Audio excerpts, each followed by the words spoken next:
Hey everyone. Okay, so we're getting to the point where everything is being set up. We're going to give everyone a couple of minutes. Give everyone a couple of minutes to kind of get in, and we're going to go ahead and start the streaming from there. So I'll just show the view of the table for now.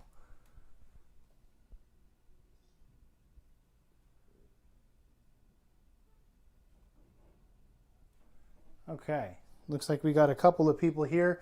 If you guys could just comment, say that you can hear the audio fine or that everything else is working, just so that I can make sure I've got everything going on my end. I was out with the kids today with the family at a theme park, so I made it back in time to like shower, eat, and then be able to get everything else set up. And there was a couple of things that were left. You know why I can't find it? I'm in the wrong channel. I'm trying to pull up the comments here, and I'm in the wrong channel. That's why I can't find the video stream. All right, just this way, I can test everything. Hey, I can hear myself. Okay, great. Yeah, it's going to only be on the left side, unfortunately, but, you know, still. All right. Pretty sure I've got everything all set up here. We're basically ready to go. I want to go ahead and just give everyone like another minute, and then we're going to start hopping into things. Let me try to share on Discord real quick that we're live. Just to, you know, I can do it from my other phone. How's everyone doing tonight? Hopefully you guys are doing good. We got a lot of stuff going. I've got a different camera angle for this event tonight. Oh, that's off topic. And then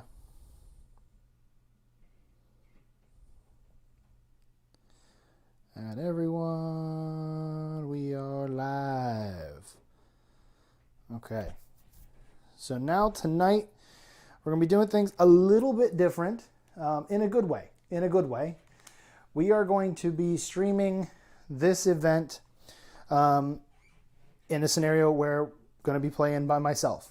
But the good news is I've already created something called the automated system. You can see here we got 3 different decks.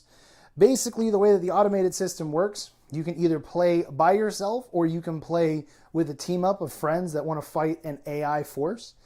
I designed this in part to work with, you know, the lockdowns. Not all of us have someone to play with, or stuff comes up and you end up finding out, you know, you still want to roll some dice, you want to play with all your really cool painted miniatures, but you don't got anybody to play with.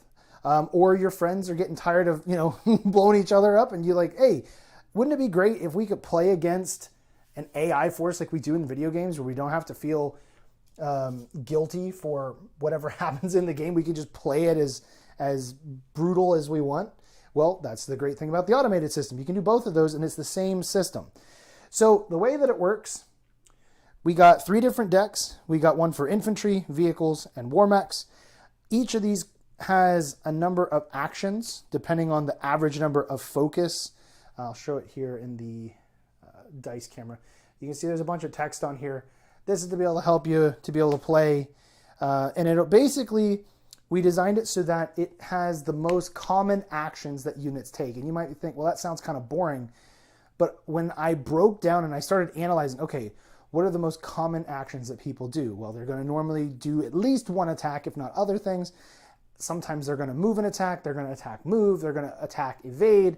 If they're mechs, they may attack 3 times, then move to get out of enemy fire. There's all kinds of different things. And once you've played the game, you'll start recognizing you're kind of doing some of the same actions sometimes, but it depends on the tactical situation. You're not just doing it because you want to do the same things, and it's just the way that it sometimes works out.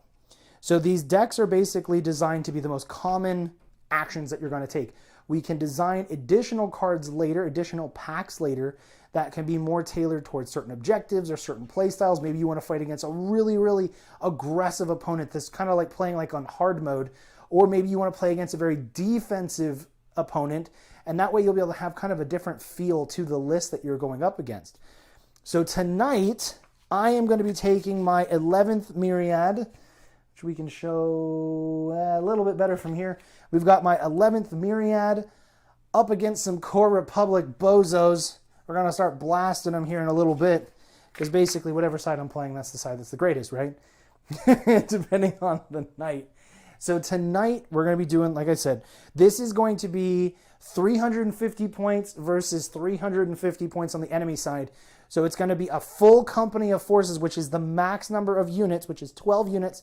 That's the max number that we recommend when playing Revelation Skirmish. The game was designed to play at a full company level. Okay? So things are going to go a little bit slower in the first round, then things are going to start really picking up, and then we're going to start seeing stuff blow up. All right? And God willing, it's going to end up feeling very similar to you watching at home to how it would be against me playing against another opponent. Now, the one caveat that I think is worth mentioning when it comes to the automated system, it isn't going to feel 100% like playing against a human. Well, why? Because the other side isn't a thinking opponent. It's not even an artificial intelligence opponent that has a whole big list of actions that it would take in response to whatever actions I perform. While these decks have the most common actions, there does come times where there needs to be the effect of like a game master who can make an ultimate judgment call. So when I'm playing by myself, obviously I'm going to be the game master. If I was playing with two other buddies, one of us would be kind of nominated as the game master to decide what's going to be the ultimate action decision maker for the enemy side. Because maybe a particular action gives you, it says attack the nearest opponent, but literally two enemy models are the exact same distance. Well, someone has to make a judgment call. Someone has to be able to make a decision. We couldn't put every single contingency on the cards because then the cards would either have to be really itty-bitty print or they'd have to be much larger cards. So we tried to find a middle ground, and I think so far, I think we've nailed it. We've gotten very positive feedback from our playtesting groups, especially when playing campaigns, which is something else we're kind of dabbling with on the side.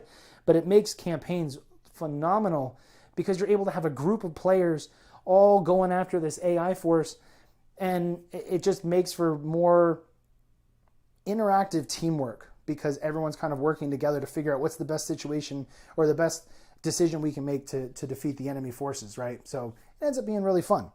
Okay, so let's go ahead and get into that. I am going to double check and make sure. I'm going to go ahead and shuffle the 3 decks here. Each of these decks comes with 20 cards. Each card is numbered, so you'll be able to keep track of if you have them all, or you can just count them. I went ahead and put these in sleeves. It just makes shuffling just a little bit easier, I find.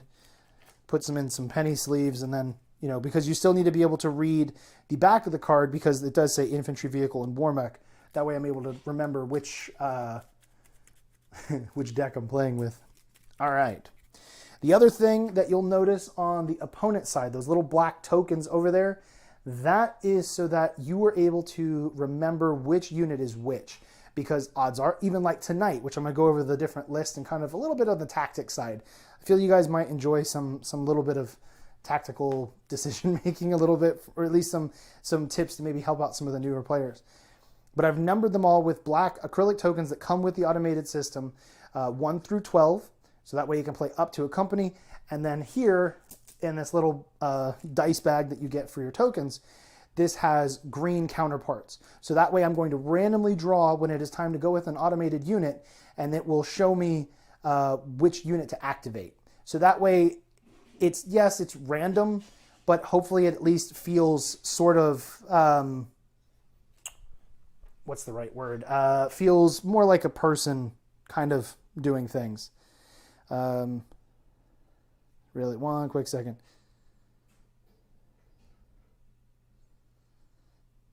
All right, so hopefully if you guys hear anything in the background, it's dishes and stuff. It's, you know, hopefully the microphone isn't picking it up too loudly. Anyway, okay. I got the record sheets here, or stat sheets, stat profiles printed out. So for my forces, I'm going to be taking Captain Connor Davero, which is going to be using the brand new Hero Goblin model. That is still just a regular standard goblin. It's just a different pose. So he's a goblin. Then I've got 2 veteran goblins, a veteran Hydra, 3 brigands, 2 Bruticus units, and then 3 riflemen, which gives me my whole company at 12. On the opposing side, we've got a veteran Sierra E2S, which is the Sierra that has the shield. we have a standard Sierra, a Spade, and a Sentry. Then we've got 4 Mars and 4 Centurions. So overall, as far as armor goes, they do outweigh my side. All of my infantry, while I have 5 units, they have 4 units. Theirs are all power armor. Only 2 of mine are. They've got 4 tanks, I've got 3. And their mechs are pretty much equal. I mean, 3 Goblins to 2 Sierras, a Sentry, and a Spade plus a Hydra on my side. I'm thinking it's going to be a pretty close match between the two. The reason that I decided to go with this unit, besides them being the units that are painted, I wanted to have, I'm designing the 11th Myriad to have a little bit of a flexibility. So in this instance, this type of a force has the option for 4 different mechs with jumper packs. Brigands give me a lot of speed and maneuverability. The 2 units of Bruticus give me the X-EMP grenades, which are really great at being able to disable, at least potentially disable, an enemy mech or tank, but more likely I'm going to spend those EMP grenades on mechs. And then if I can shut down one of the mechs, I have the chance of my Bruticus being able to capture it and then later be able to commandeer the machine. And then the riflemen are just point filler. They're really good at being able to lay down smoke. They can help me get tac lasers out when I need them, or they can help just be able to just do some suppressive fire. Infantry in this game are very, very helpful. You'll notice that both companies are very mixed. They're combined forces. You're not going to run into too many scenarios where you're ever going to see any games for me that are going to lean too heavily in one way or the other, as far as like lots of mechs or no mech whatsoever, because it's really hard to play either of those strategies. If you play with no mechs, you pretty much never have enough points spent. So you're going to be under points, which is really bad. And then if I go with mostly mechs, I'm going to spend too many points, and then I'm not going to have enough units. I like being able to have 11 to 12, typically 12 units to activate with. That way I have a lot more options. It gives my opponent more targets to shoot at, which allows me to stay in the game longer. If I take a bunch of, if I fielded 4 Hydras, for example, every Hydra I lose is a detriment, is a really big deal. Now, right now, if I was the enemy, I'd be looking at, I got to take out that Hydra, and I'd probably be trying to take down the Brigands first. Davaro kind of goes back and forth, but those are at least my more concern because these are going to be fast, but they got less health. The Hydra is just a big tank of a mech. Now, for the Republic side, basically the Republic is fantastic at doing combined arms. They're really good at doing middle-of-the-road stats. So there is not any one unit on their side that I'm really gunning for except the Sentry. The Spade is intimidating, but the Spade might be able to tank a bunch of shots. So because of the way that my Goblins work, doing 2 damage but with multiple dice, I don't really have the firepower to bring down that Spade too quickly. I probably will send the Hydra and maybe 2 of the Brigands, something to kind of focus it down and do a lot of damage quickly and hopefully be able to take them out. As far as the Centurions are going to be a pain. If they're able to get in good position and get some good dice rolls, they're not gonna be enjoyable to fight. And then the Mars is just a fantastic all-around tank. No matter what you do to it, it basically 12 health. It can do 6 damage with its main gun. It's got 2 machine guns to deal with infantry or just plink away at the enemy.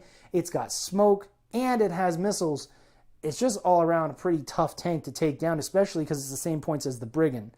So while the Brigand focuses a little bit more on damage and speed, the Mars is more just middle of the road. It's just going to do good at everything it wants to do.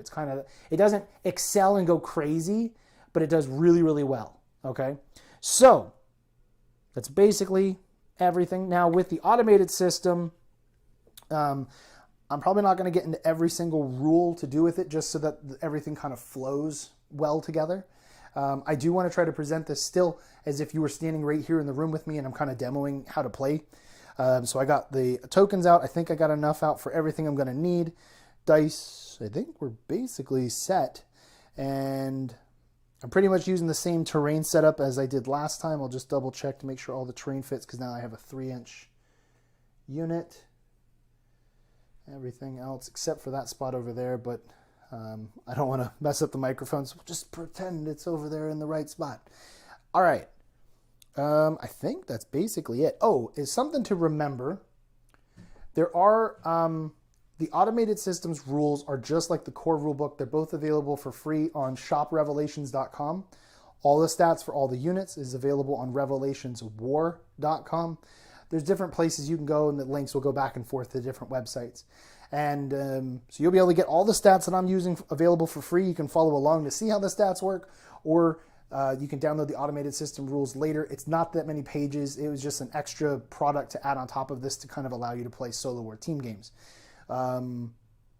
The rules for the automated system with the enemy units, there are a couple of things called constants, and that's a new thing that's added. There's a quick little list of like 4. Basically what it's going to do is it's going to say that, you know, an automated system unit is always going to try to stay in cover when it can. It's willing to leave cover, but it doesn't want to just stand out in the open and get blasted. It wants to try to stay alive. It's not going to needlessly waste its missiles if it knows, you know, if I had a whole bunch of anti-missile systems, it's not going to fire missiles, even if the card says fire your whatever weapon does the most damage. It's not going to fire the missiles knowing they're going to get destroyed by the AMS. It wants to do whatever will actually make an effect. And there's a couple of other constants as well that you can look at. Basically, those constants are there so that when you run into a scenario where you're like, I don't really know if it would, you know, the card says do this, like to just run straight at the enemy, but you know, well, I would, even if I'm running at the enemy, I'm going to still take cover. I'm not going to just run straight at them and stay completely in the open. And they've got 3 units that haven't even activated this round. They're going to blast my stuff apart.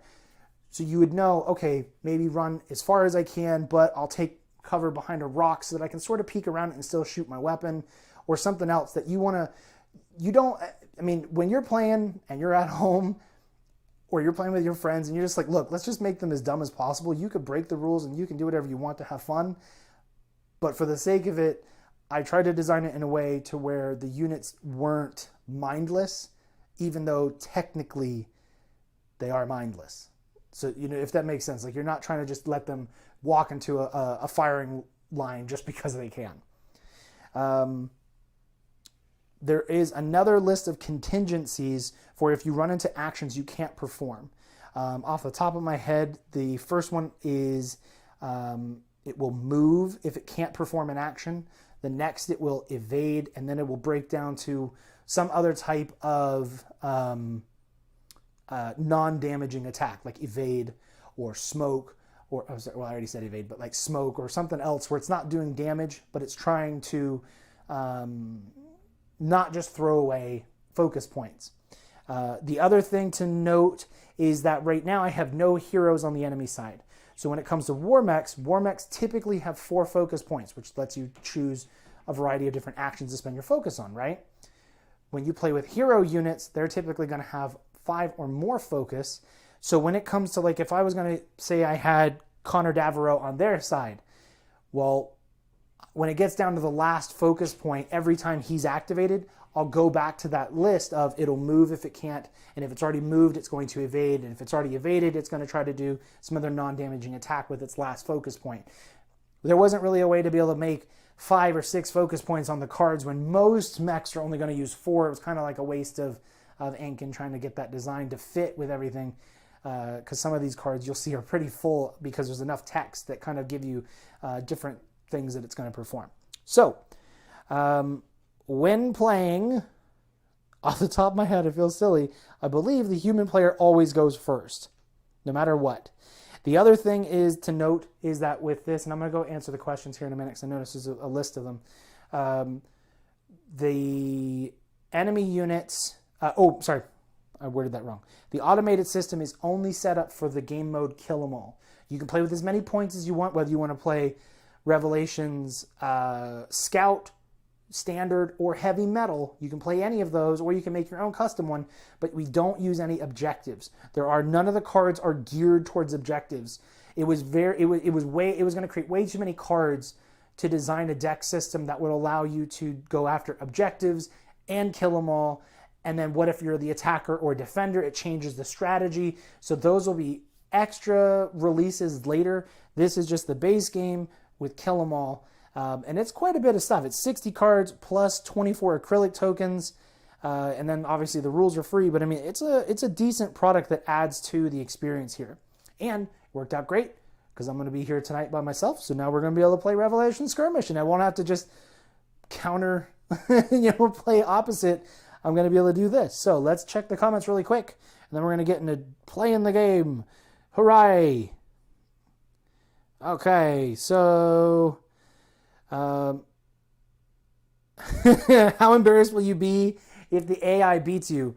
I'm not going to be embarrassed at all, because the great thing about the automated system is that the AI doesn't really pull punches. When they're rolling attacks, it's the same as if you're playing against a human. They hurt. And I've had games, team games, where I honestly thought the AI was going to win and we managed to pull out a victory. And I was like, man, it is close. It is sometimes brutal. And it kind of depends on the cards and then obviously the dice. But man, sometimes, I mean, your stuff gets blown up just as fast as theirs sometimes. So it's you definitely feel it. Let's see. Luke's here. Hey, Luke and Chris. How are you guys doing? Thank you guys for coming out. Yes, Luke. For whatever reason, the audio device I bought only lets my lavalier go into the left side. It works fine when I have a guest here who's also on the right side. So I thought about wearing both of the lav mics, but at the end of the day, I'm like, I don't know if that's going to look weird up here. So I'm not going to wear it. Plus, I have to walk around to the other side of the table. So with only one cable, I'm less likely to make a mistake as if I had two running around my feet. All right, so let's see. All right, everything else was about the audio. All right. So let's go ahead and get into it. So I'm going to be playing off of my side of the map. The enemy's going to be moving in off their side. We're going to start off the map. One other thing. The game will end when the automated system or my forces have lost 2/3. So in this instance, because we're playing with a company that's 3 pikes of 4 units each, comes down to 8 units. So whichever side loses 8 units, the game will be over. That side loses. If something were to happen in some random way, simultaneously both lost the 8th unit at the same time, maybe from like an area of effect weapon or something else, well, then we'll have to just keep going until maybe someone else loses the next one. And the other thing to make note of, even though there's no objectives, the human player will not be playing with the order cards. So that is a big difference. The game flows very well still. It just, you do lose that mechanic of being able to call in your tactical airstrikes or your, the Here They Come, where you're going to get bonuses for like +1 attack to all your units, +1 defense. There wasn't a way that I've been able to find yet that allows for the enemy side to intelligently choose a card that would work for them. Eventually, I think we'll be able to figure out a way, which will be great because you'll already have the extra set of order cards very likely if you bought the 2-player starter. So you'll be able to do that anyway, and that'll be an update that we do to the rules. It won't be something where you have to buy anything new.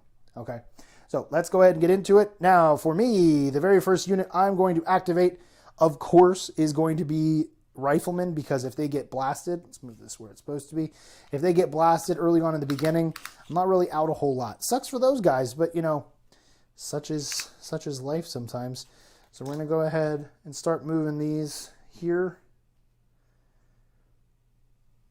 And as you remember, when we did the live stream to teach you guys how to play, each of these units for infantry represents their own health pool. They both activate independently, so they both get 2 focus points. So I just ran them up. That's both their focus. Ran this guy up. That's both their focus. That unit is done. They get the activated token. Now we're going to be going over to the automated side. So I'm going to draw a token here at random. I got number 9, which should be a unit of Centurions. You know what? I'm going to go ahead and split the dice here on the other side also, so I can, if I end up being over there, I can roll it at the same time. Make it easier for walking. Okay. Gotta scooch myself over here until they get to the halfway point and I can just reach it. So Centurions going with unit 9 over here. So what I'm going to do is I'm going to go ahead and run them onto the field. Oh, no, I'm not going to. What the heck am I doing? I'm trying to play like it's me. I got to draw a card. When I pick, and I got a number 9, which is for the Centurion. Of course, man, forget this. Wow, the first unit.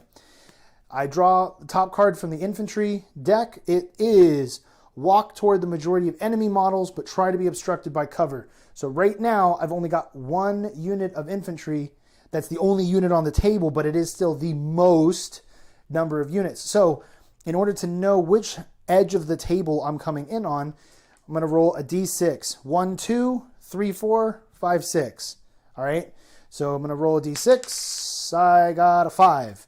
So basically, if you broke the edge of the mat into thirds, it doesn't have to be perfect. It's more just to give you a rough idea of where that unit is going to try to enter from. So first thing it's going to do is it is going to walk, which will be 5. It's going to be coming from this edge of the map.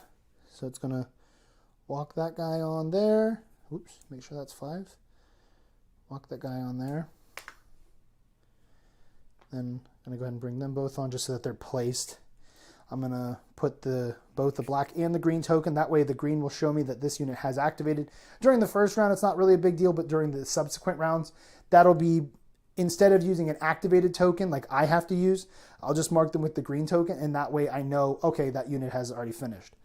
The second action for this unit, because it walks, so it has another focus, perform a ranged attack against the nearest enemy infantry model or the nearest eligible enemy model with an appropriate weapon. So in this scenario, there's absolutely no way that they're going to be able to see me. So we're going to go down that list real quick of the other actions that they would perform. So they've already walked. So the very first thing is move. Can't do that. Second thing is going to be to evade. So this unit of Centurions is each of them, because they're each going to make the same decision because none of them can see, they're all going to evade. I'm just going to mark it with the 1 token instead of 3 separate tokens. That way it just kind of helps it move along. So it's going to be the same thing for this side. I want to go ahead and move my riflemen onto the field. Don't really see any reason to put them in harm's way just yet. So I'm going to just run them up onto here. Run them also. So since they've ran, they're done. This beginning round is going to go pretty quick because I got to just go back and forth to get the units on the table, and then we're going to start getting into shooting. So, number 3. 3 is the spade. So I'm going to be drawing a war mech card. Bring my happy self over there to the other side again. I'm going to figure out a better way to do this going forward. But for tonight, we're going to have to just muscle through this. First thing is walk toward the majority of enemy models. Wow, I got the same thing because it's actually not like that. I hope you guys don't think it's... Oh, and it comes in on the same side. All right.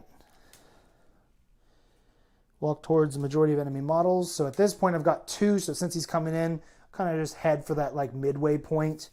There's not really anything to go for per se at the moment.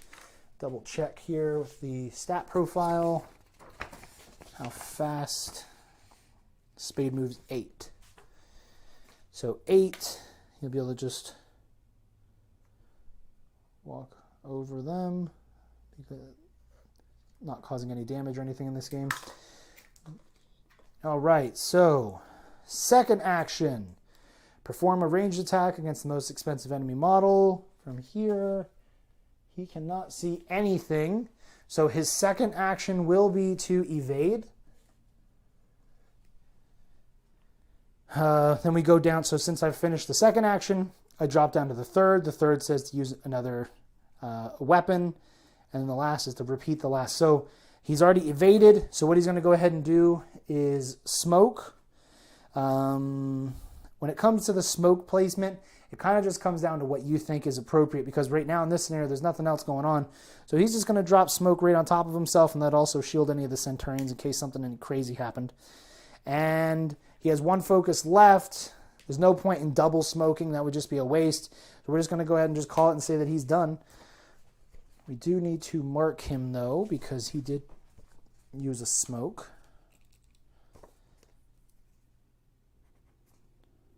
Oop. Smoke is the top one. So as you can see, it kind of goes back and forth decently. Once we start getting into a position to actually attack, you'll see that things are going to start picking up like crazy.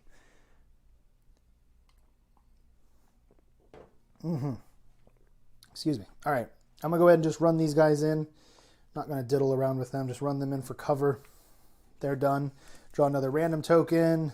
12. 12 is another thing of Centurions. All right. So the first action this time that I drew is perform a ranged attack against the nearest enemy model. We cannot perform an attack because they're not even on the board yet. So what they're going to do instead is we're going to trade out the number 1 action for a walk so that they get on the table. So 4, that's going to bring him in the center. And I get to kind of just decide where they would want to walk. So we bring him in somewhere around the middle. Try to bring him this way. Number 12, it's these guys. So this first one's going to walk. Oh, did I? Oh my goodness, I messed that up. Okay, first one's going to walk. He can't see anything, so he's not going to attack. So he's going to go ahead and evade my token bag. Oh, get it on the other side. I completely flubbed that up.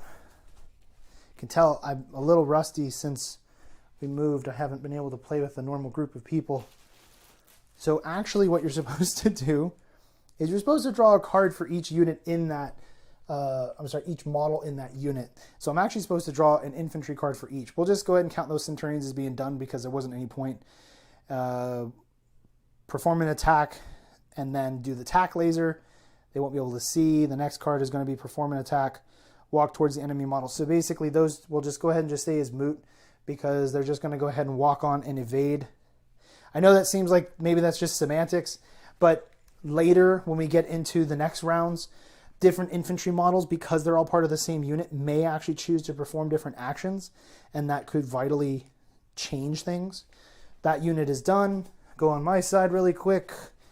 We'll do some shooting here in a minute. I'm kind of concerned if I speed up there, they got a lot of armored units and they're going to blast my stuff. So let me move these Bruticus on here so that they're able to get a nice jump on things. Haha, because I'm going to jump. So double checking with the Bruticus stats. I don't even need these lists anymore. I can throw those over there. Bruticus. Where is the brute stats? Brutes, jump 12, as I thought. Rick, you don't have every unit in the game memorized yet? No. All right. Not quite yet. I have a lot of stuff memorized, but I don't always have every single piece of it. So jump them there. And then I'll move the rest of the guys. I don't think the other one will fit, so we'll just set him down here. So because they jumped, in their instance, they have stabilizers, so I'm able to do some other actions, but they're not going to be able to see anything, so they're just going to also evade, just in case anything does something crazy and comes around the corner and tries to shoot at me. What did I do with that? Oh, here it is. I was going to go ahead and pull out some other evade tokens because I feel like I took out some and I'm like, okay, that's probably plenty. Then I forgot, oh, wait a minute. The enemy loves to eat up evade tokens because they can't really do much during the first round because they can't see anything. So there's a bunch more. We need more. We got more. Okay. All right. And if you guys have any questions as things are going, feel free to ask because I want to try to make this as, like if you were standing here as possible. I know I'm kind of talking for a while and we'll just kind of just go back and forth as needed and we'll get it done. All right. So next random unit for them is number 10, which is another Centurion. So we're going to draw a first card, run toward the left of the map. So I'll just go ahead and take these other two cards and I'll reveal them as I am over there doing things. Take this evade just in case I need it. So for number unit, it was 10? Yeah, 10. Unit 10, they're going to be coming in on the left side of the map, and they're, for the first guy, run toward the left of the map for cover. If this model could walk to cover instead, then perform a ranged attack against the nearest enemy model afterward with an appropriate weapon. So because of where he is, he's basically going to be able to run up here. If he runs, he won't be able to shoot, but we'll be able to still get him in position for following fights. So we'll go ahead and bring him up to here. I don't really think he can see much, but he's kind of getting in position. And these other guys are just going to run up here and kind of hug the cover. And that's kind of one of those things where you get to sort of decide, should I just run them out in the open and get them blasted? Well, that doesn't really make any sense, right? So we'll go ahead and mark them both. Since they've run, they're, I messed that up again, didn't I? Walk toward the majority of enemy models. But he has to still also stay within 6 inches. So we're just going to run those guys up. I'm not even going to... I could diddle around with that the rest of the night. We're just going to move on because we want to be able to get into the shooting. We want to be able to do shooting. Or, let's see. Probably makes sense to send some brutes on this side so that later I'll be able to kind of bring them together and go after whatever's special. So I don't want them to get shot. But if I tack, I can use missiles. But I really need a target lock so I can re-roll. Tack will just let me shoot missiles, but it won't let me re-roll. All right, so that's what I'm going to do. I'm just going to take these guys. Each of them are just going to jump onto the board here. Keep them hidden. Activate token. They're done. I'll evade. I don't want them to do anything else. Random token over here. Let's see, we got a question. How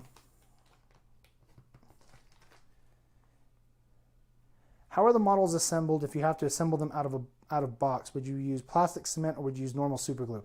It's a very good question, Luke. Plastic glue will actually not work on these models because they're made of resin. We just find regular super glue works perfect. I use a brand called Zap-A-Gap.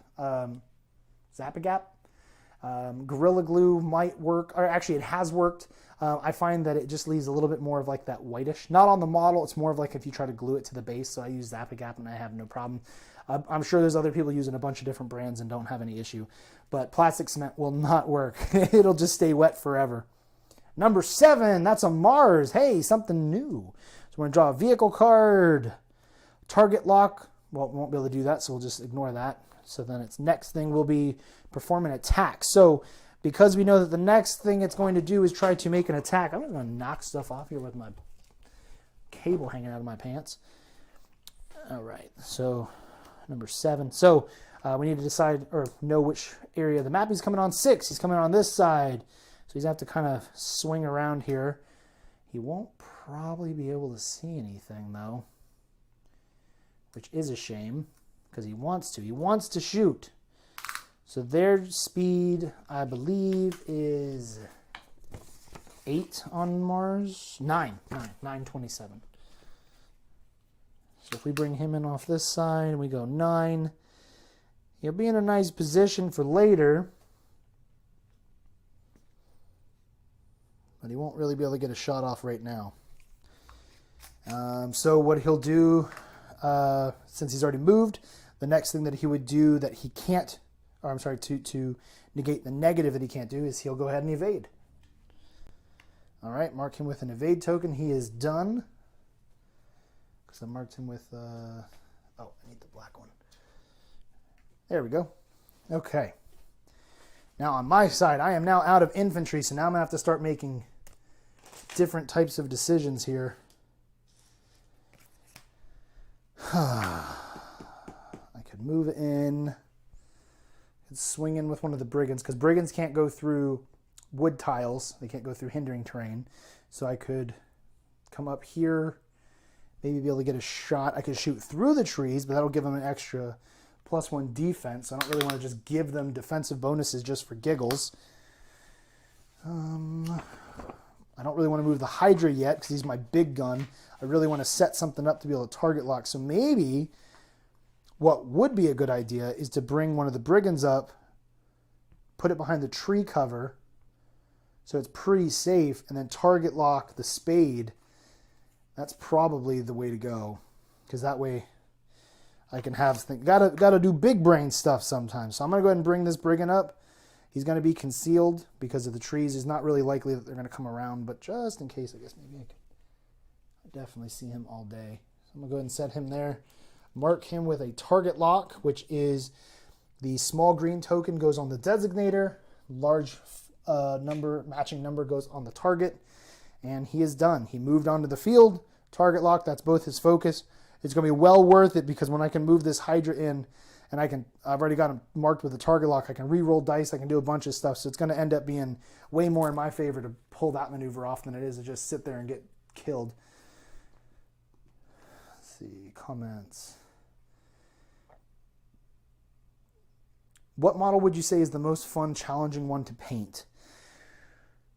So far, one of the most challenging has been the Hydra. Why? It's one of the biggest models we have. Besides that, I really love painting the Hero Sierra. It is a sexy mech. It's also, I'm a little partial to it because it was one that I modeled and posed. And the Hero Goblin's cool, but I don't know, there's something about the Hero Sierra that is just awesome. It's probably those two are, for me, the most fun or challenging with the Hydra.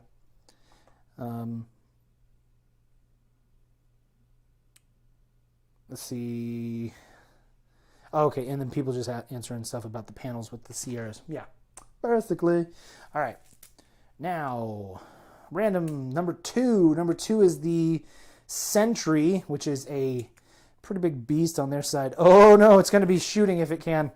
Well, let's see. If he comes in and he starts shooting me, the Sentry might actually be able to... He doesn't really have any targets, and I think that Brigand's probably pretty safe. This might be the first round that I'm going to be safe. The next round, that Sentry's going to be a pain in the butt. He can unleash a lot of lasers.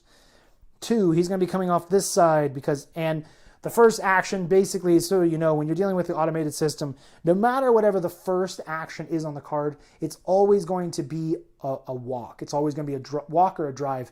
It's going to be a movement because it needs to be on the table in order to be able to participate in anything that we're about to do. So we know he's going to be coming in off this side over here. Are you guys, okay, yeah, you can see that stuff. Okay, so let's see. He walks, I believe he moves 8. So we'll walk him in.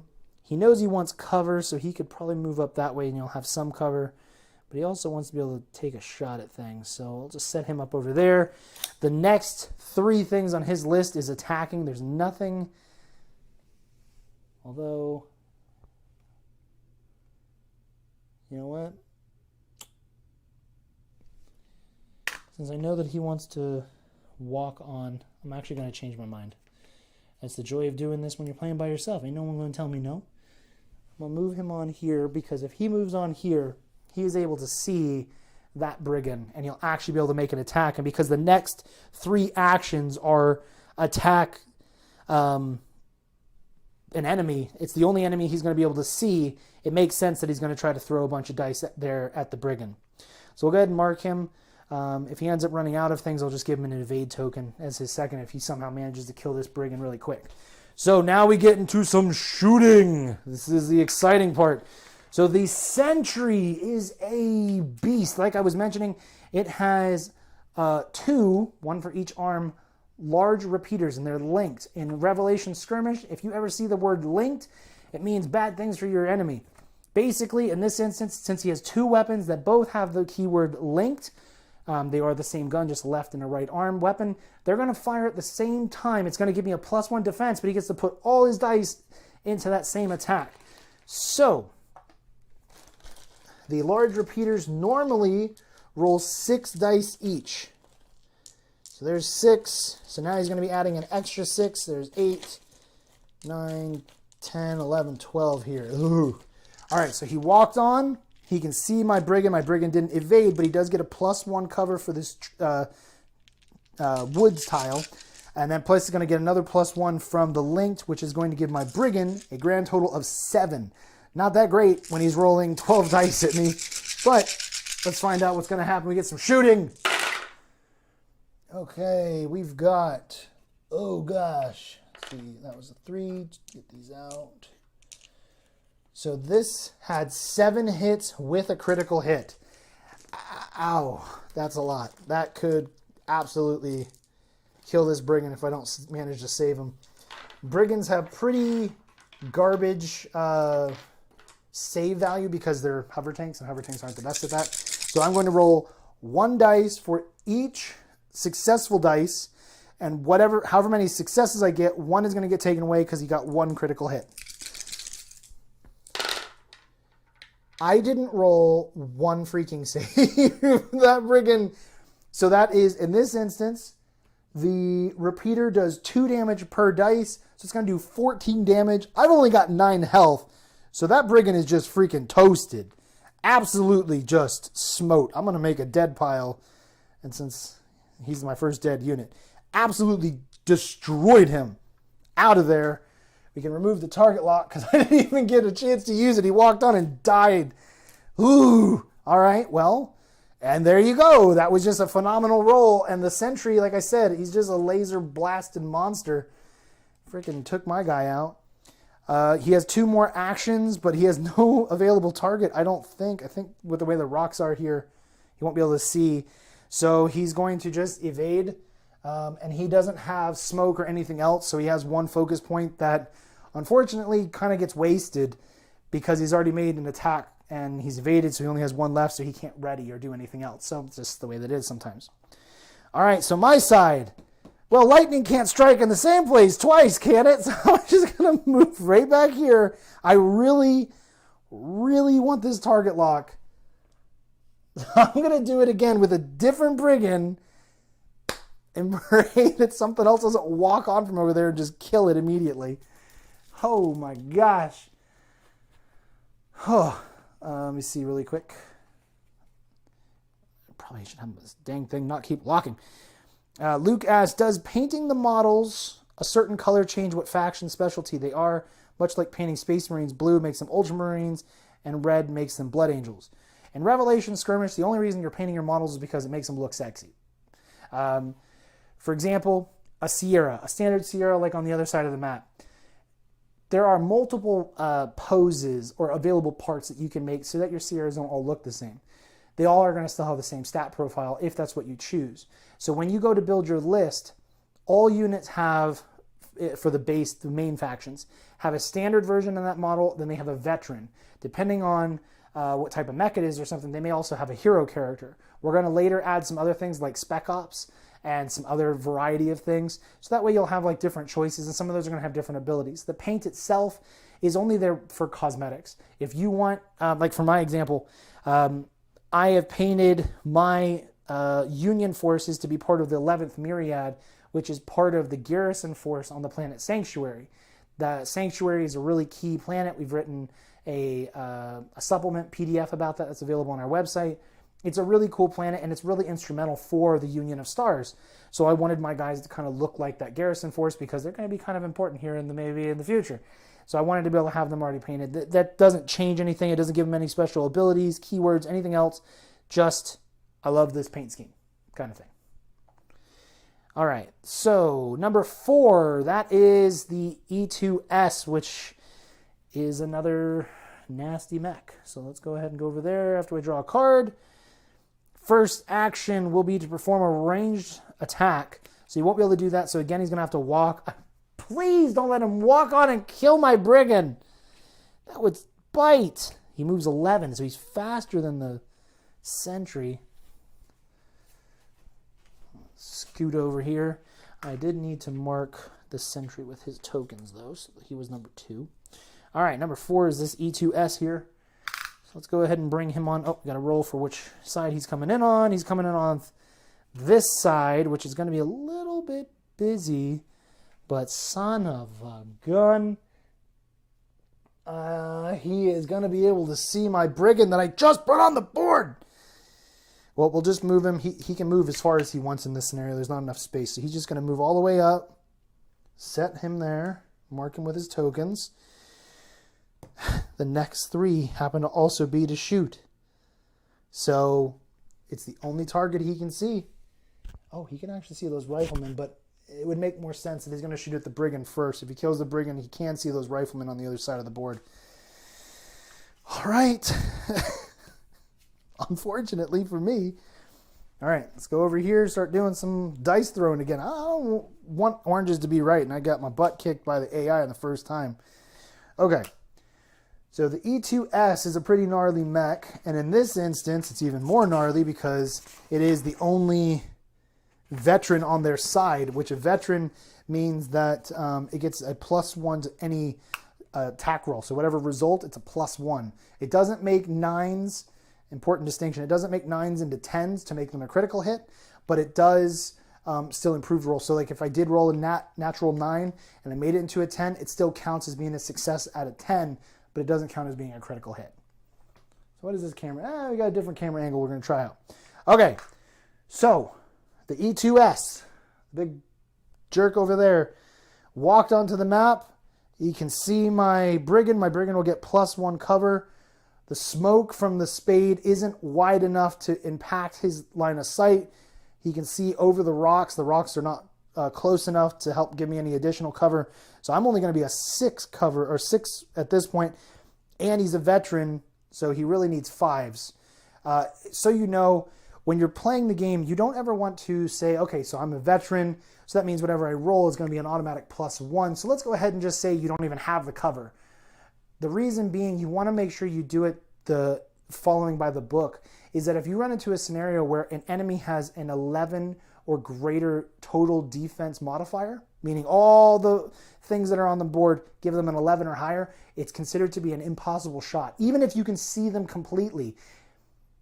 That's why you want to make sure that you don't deduct what you need from the veteran. You want to still add it to whatever the dice roll. So that way, if there were smoke or other things that maybe made him an 11, I can't say, oh, well, if we take one of those off from my veteran, I really need 10s. You can't make an 11 to begin with. So even if you rolled a 10, it cannot become an 11, so you cannot make the attack. So it's an important distinction. So he's going to walk on. He's going to fire his Starbeam Cannon because that does the most pew-pew damage.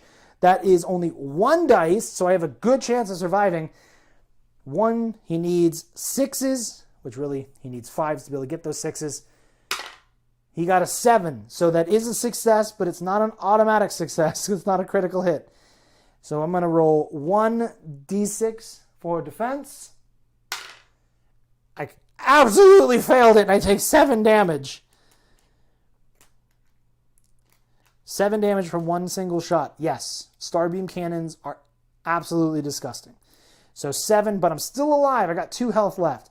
So the Starbeam Cannon has a keyword called charge. This weapon can only be fired twice per round.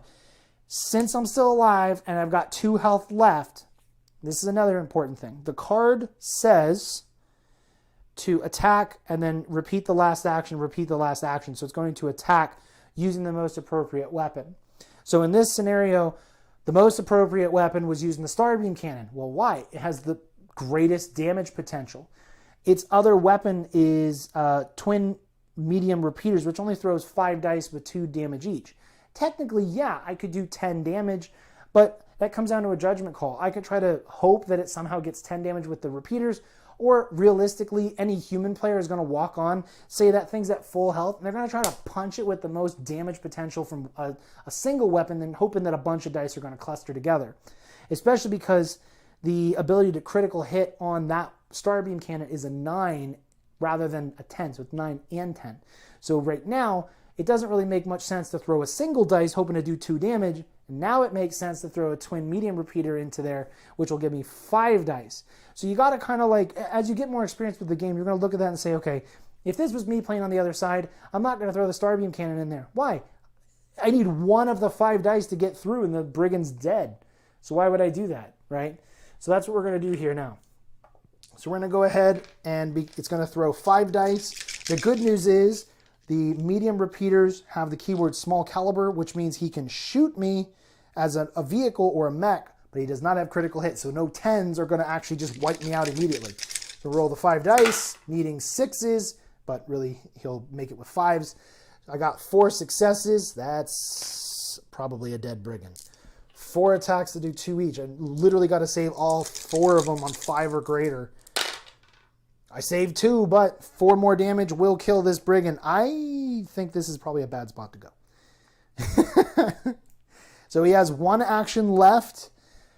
Because we already established he can see these guys over here, he's going to fire the medium repeaters again.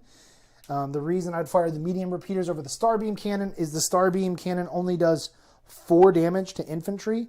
It does a +3 when it hits vehicles and mechs to get that 7. So it makes more sense to throw the repeaters at them than it does the Starbeam. All right, so because I have switched targets, that gives me a extra defense. So normally, Rifleman would be, I believe, a 5. Yeah, 5 defense, so they'll be a 6. So we'll be throwing 5 dice at them. We got 1, 2, 3, because these 5s will become 6s. So 2 fails. So I need 3 defense. Their saves are 4 or greater. Failed all of them. Scoop that model too. Does 6 damage. My goodness, the Republic came tonight for blood. So right now, we have activated 1, 2, 3, 4, 5, 6, 7 units on the enemy side. They have killed 2.5 of my units. I haven't even been able to get a shot off yet because I've been trying so hard to get that target lock, which is I've lost the second one. So you can see, you can say, well, Rick, you're kind of playing a little carelessly. I'm not. I'm trying to set up so that my mechs can walk on and be able to get their link plasma slingers, and then that my Hydra can do some business. The point is just that the dice are the dice. The damage is the damage. As long as attacks are being made against my models, so if I was playing against a human opponent right now and this is what they've done to me, I'd already be sweating a bit. I haven't even thrown a single dice their way yet, and they've already killed 2.5 units. Yeah, the Brigands aren't expensive, but the Brigands have done nothing because I've been so focused on trying to do the target lock, hoping that this tree was going to give me at least something, and they have just hit gnarly attacks that have just wrecked everything that I've got going for me. Let's see really quick before we move on. Any other additional questions? How well do the models' faces, specifically the human ones, hold up when zoomed into by a camera lens? Would you say they look good to decent? Would you say they're not meant to be seen that close? When you're doing things at this scale, these infantry models right here, actually the entire game is in 12 millimeter scale. And the models are very close to true scale to one another. So when you look at the infantry compared to a vehicle or compared to a mech, they're very, very close to what it would be in the real world. So the Sierra and the Goblin are both 24 feet tall. So they're about like 2 stories.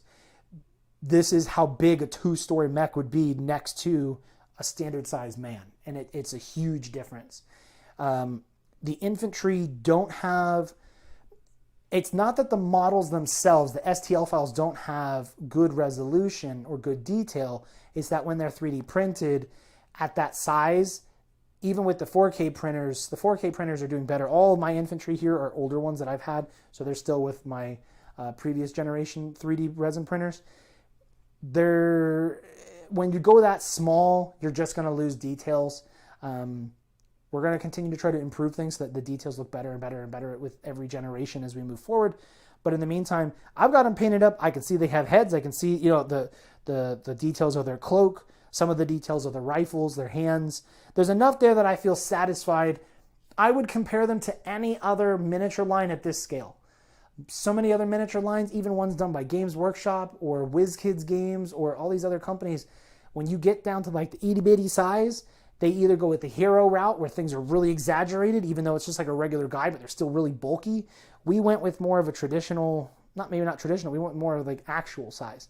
So the Centurions, the power armor on the other side, they're big bulky guys. You look at the Riflemen, you look at the Bruticus, they're a lot thinner because their armor is just, or their padding is just very different. It's just sized differently. Let me get a drink over here real quick because I'm doing a lot of talking. Hopefully it doesn't pick up too bad on the mic and you're like, that sounds really weird. All right, so we're moving forward. The Sierra E2S over there has been brutal to me. Wiped out my Brigands. I have one more Brigand left, but I'm frankly a little gun shy because they've still got a Sierra and 3 Mars to bring on. The good news is on this side of the map over here, it's pretty backed up with units. And that's just how the dice was. It kept sending guys over there. So if they come in off the other side to the middle, I'm probably not really going to get shot at. The left flank or right flank for me is going to be a problem potentially. I think I'm actually going to go ahead and go with one of the Goblins. I've wasted the Brigands, and I feel genuinely actually irritated about that because they just gotten smoked. So the Goblins' speed is 927. So if I come in over here, I'll be just poking out, and I should be able to see. But if I come in on this side,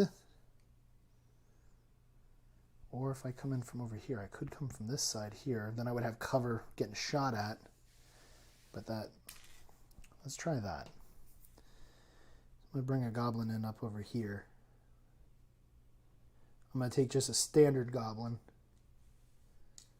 Bring him up here. I'm actually going to move him over so that way he has cover. All right. so I can see that spade. I'm going to paint that spade with the third friggin' target lock. So I walked on, target locked. Now I'm going to go ahead and throw some linked dice at him because I'm freaking sick of getting shot and getting killed. So the goblin does have linked weapons. He has 2 linked plasma slingers, 1 on each arm. Normally those roll 3 dice, so I'm going to roll 6. So and I am a veteran, but the spade is normally a what? The spade's defense is normally a 5. So he's a 5, 6 because of evade, 7 because of smoke, 8 because of linked. But because I'm a veteran, I'll need 7s, so roll those. I got 2 9s, which will actually be critical hits. Due to the target lock, I can go ahead and re-roll 1 of my dice. Re-roll, got a 6, again a miss. So I got 2 successes, but they happen to also be 2 critical hits. So I'm going to roll 2 d6s to tell me where I do damage. So it's the left arm and the legs on the spade, 2 each. So mark those over here on his sheet. So let's see, walk, target lock, shot. I'm going to go ahead and throw another set of slingers over there at him. I don't really want to fire my missiles because I'll have to re-roll them potentially, and I don't really want to just waste missiles yet. So I'm going to go ahead and throw slingers. Every single one of them missed. I can re-roll 1. Nothing. Oh, this is bad. All right, we'll set that there. Oh boy, I'm getting smoked here. This isn't good. But when I made this, I wanted it to feel enough threat that when you're playing against the enemy, that I don't want to just like it be on easy mode every time. And it's not. I'm kind of getting hurt over here. 1 is the Sierra. So the Sierra, draw a card. Oh my gosh, it's like the most aggressive set of stuff.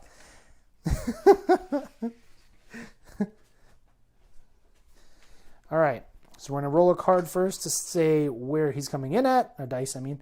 He's going to be coming off the left. I'm sorry, my right side now because I'm over here. All right, so he's going to be moving onto the board. He's not going to jump. You'll find that basically none of the cards have evade, or I'm sorry, not evade. They don't have any jump consideration.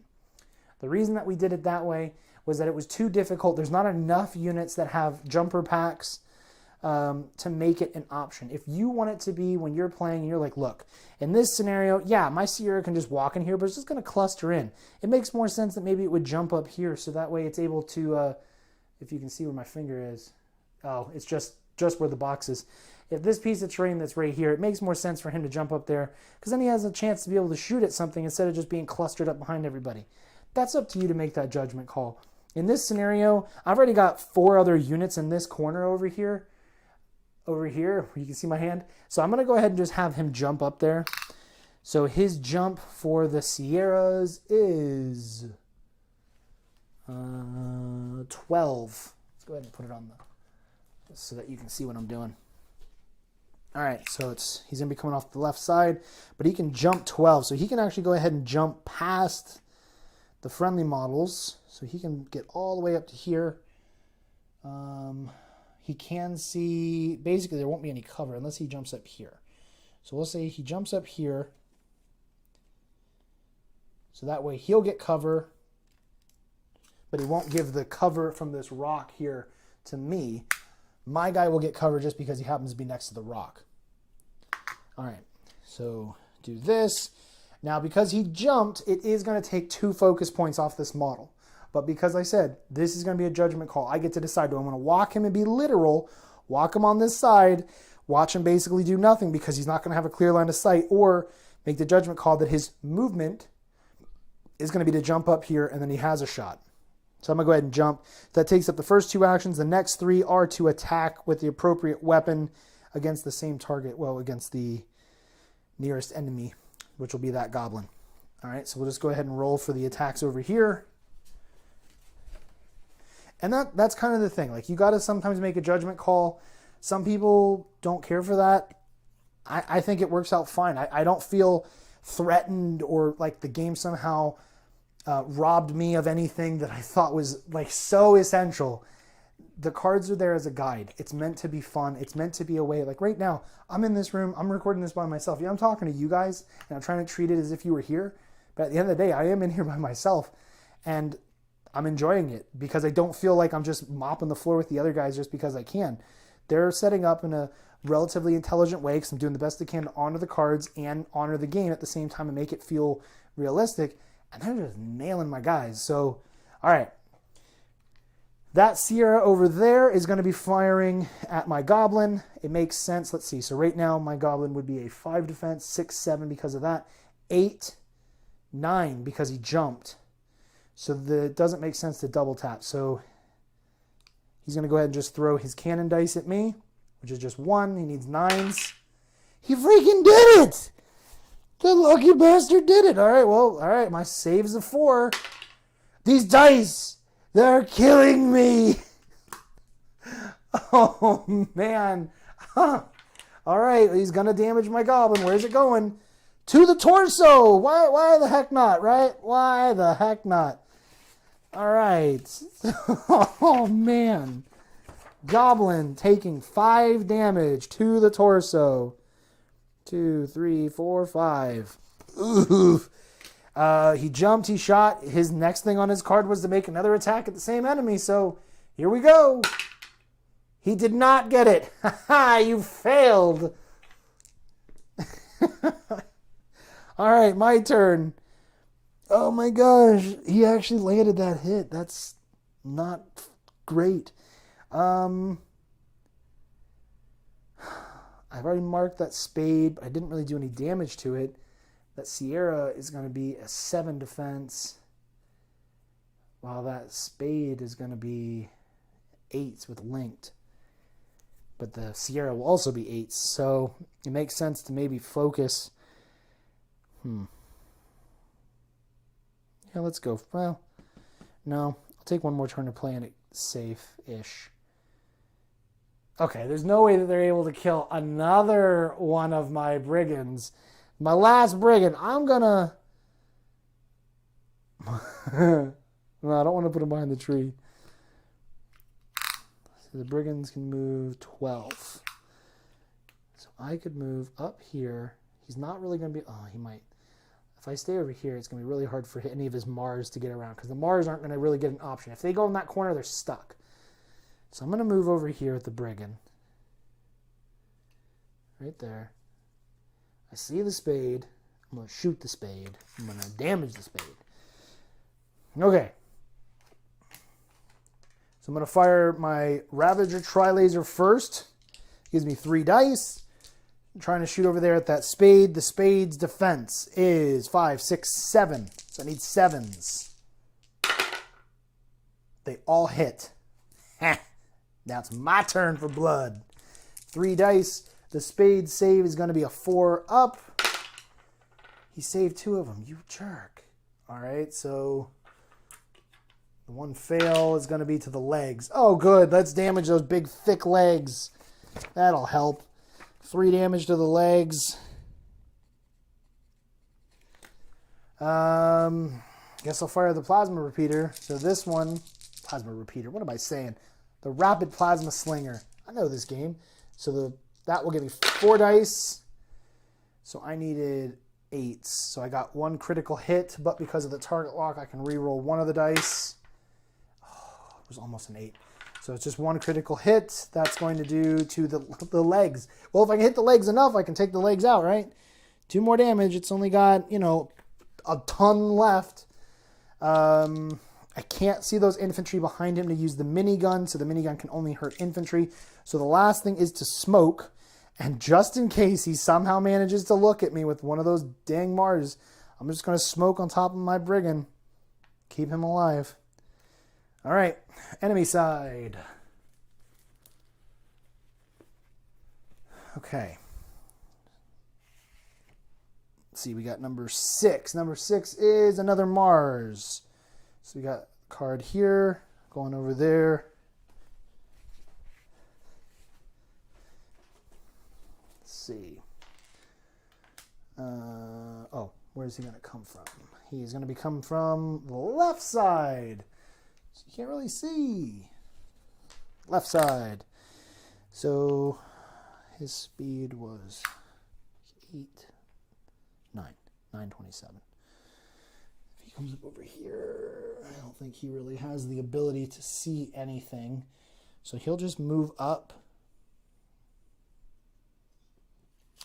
even though it's not really going to give him any shots on anything. It just gets him up. He's not really going to be able to see anything to fire anyway. And then he'll just evade. He'll be done. There's no point in fighting that, just because they got to be able to get their guys up too so that they're able to do anything in the following rounds. Let's see. Let me check comments real quick.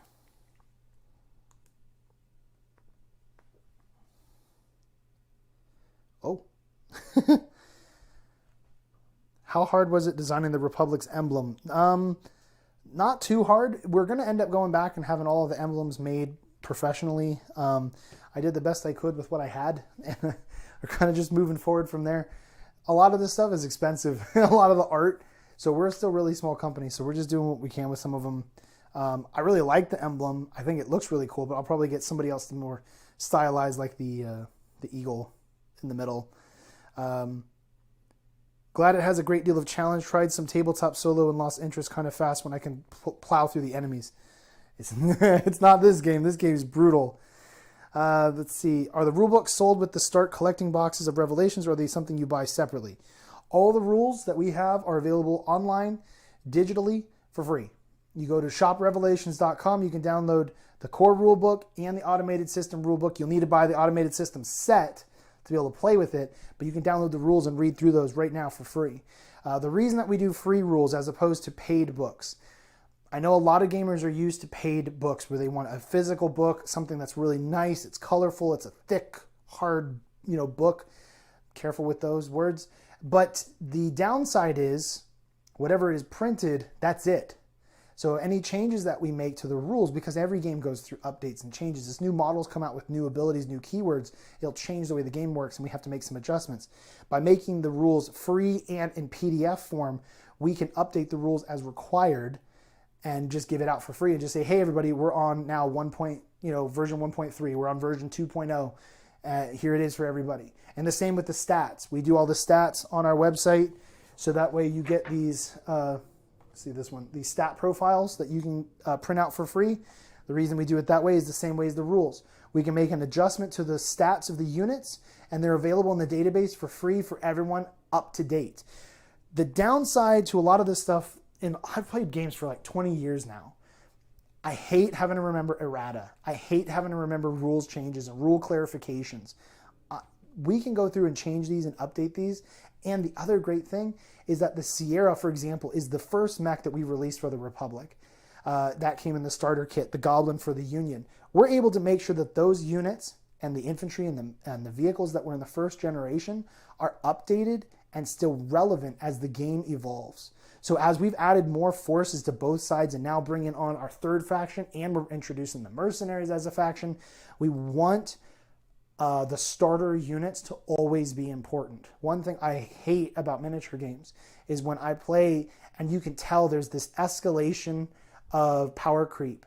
In some games that's inevitable in a sense, as new technology is invented and released, or as the time frame of the games progress, the newer units should be better than some of the old ones, but the old ones should still feel balanced against the new ones. So while the Sierra, for example, and the Goblin have actually both come down in points, because as we rebalance things, there were small adjustments. They weren't like big major changes. The stats were relatively the same. We just made tweaks that made the unit feel just as useful as when it was released, rather than seeing, okay, now we've released the Sentry. The Sentry is just destroying, so why would I ever take Sierras? We want you to feel like nothing is going to go out of date. Yes, we want you to buy as many models as possible because that's fun. It gives you variety. But at the same time, nobody likes having units that are garbage. So this way, we're not able to do the pre-printed stuff, and there is a downside to that. But the upside is that we can be more modern and more up-to-date with everything, and everyone always has the most up-to-date thing, rather than being like, oh, I haven't played in 2 years. Why haven't you played Revelations? But even if that does happen in the future, your units will still be updated with everything else. They won't get left behind, if that makes sense. And I think there was one other comment. This phone keeps locking. Yeah. Rulebook is free to download. Plasma repeater is... Yeah. This isn't Heyo. This isn't Heyo. All right, so they just brought on their Mars. Their Mars didn't do anything. I get to go. These units are dead. They're dead to me. I don't need to look at them anymore. So let's go with some goblins, I guess. Sure, why the heck not? They're down only 3 units over there. Yeah, I'm down to 3 too, but my Hydra might be able to get up here and do some business. If I come up over here, he's going to get freaking cover from the rocks. How fast is the Hydra? I think he is 824. No, he's 721. He's a big fatty. If I bring him here, he should be able to see over this rock fine. I'm actually going to go ahead and bring him in right here. Now, this Hydra is a monster. It is loaded with weapons. If you guys can see, I don't know if I do in the alternate angle. I mean, this is how tall the Hydra is. Like, he's actually more like this tall.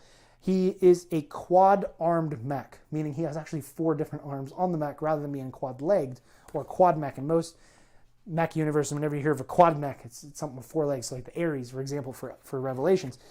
This one has 4 arms because he actually has 2 pilots. So the great thing about the Hydra was designed, the Union most of the time designs all their units to be defensive. They don't believe in taking life except when it's absolutely necessary. So even though they have one of the strongest militaries in the Revelations universe, they also are very protective of life. They want to try to make sure that their soldiers come home. They don't want to kill other soldiers because they recognize that sometimes soldiers get sent because a politician or some leader somewhere just thinks, hey, you know what would be cool is if we went to war and we just got people killed. They don't really see it that way. They want to be able to win other worlds into their union through economic means, through trade, through culture and society. They don't want to use it by the barrel of a gun. The Hydra, though, is designed to be one of their aggressive mechs. So it's designed to go on any sort of assault mission or something where they're hot dropping into a scenario because it has a jumper pack. But because it has 2 pilots, it's also focused on being more of a coordination mech for the other forces. So it's loaded with weapons. It's got an auto heavy machine gun, 2 plasma belchers, which are the arms on the back. So they're able to fire forward and through the rear arc because the pilot can just make the arms swing totally 360 and be able to see an enemy in any way. And basically, for the Union, the plasma belcher is the effect of a plasma shotgun. It does nasty damage. Then on both of its arms, it's got linked phantom laser cannons, and then not to be outdone by everything else that it has a Sidewinder missile launcher, which is also devastating.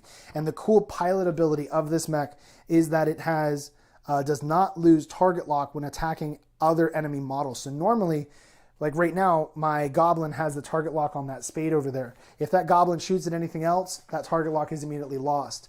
Not so with the Hydra, because the Hydra is meant to be designed. It has a more complicated AI interface within the mech, so it's able to keep that target lock and be able to move on to other things, because we also had to be able to allow the second pilot to be able to shoot at different things. It still only has 4 focus, so while you have the different pilot, it doesn't just like double the focus points, but it does allow you a lot more range of option of things that you could do. So I got my Hydra on here. He's my big boy. I see that spade. That spade ain't got no cover out here. But he does get that evade, and he does get that smoke. And that's just how it is. We're going to have to just deal with that. So, the Plasma Belchers, their maximum range is 16. Most weapons in Revelations have an unlimited range. There are some weapons like smoke launchers and Plasma Belchers and a couple other things that do have a limited range.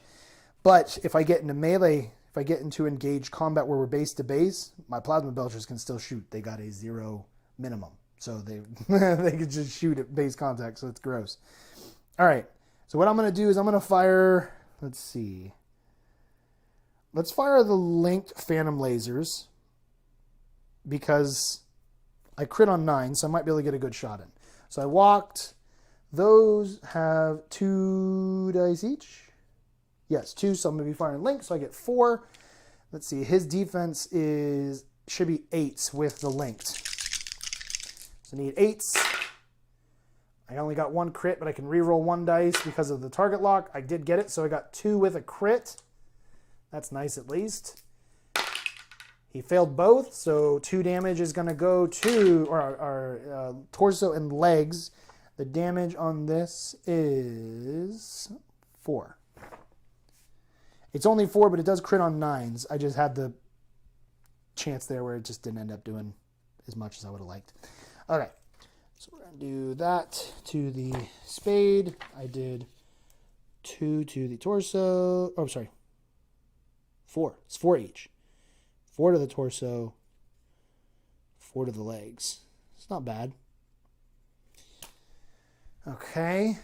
Let's see. If I fire the Sidewinder missiles...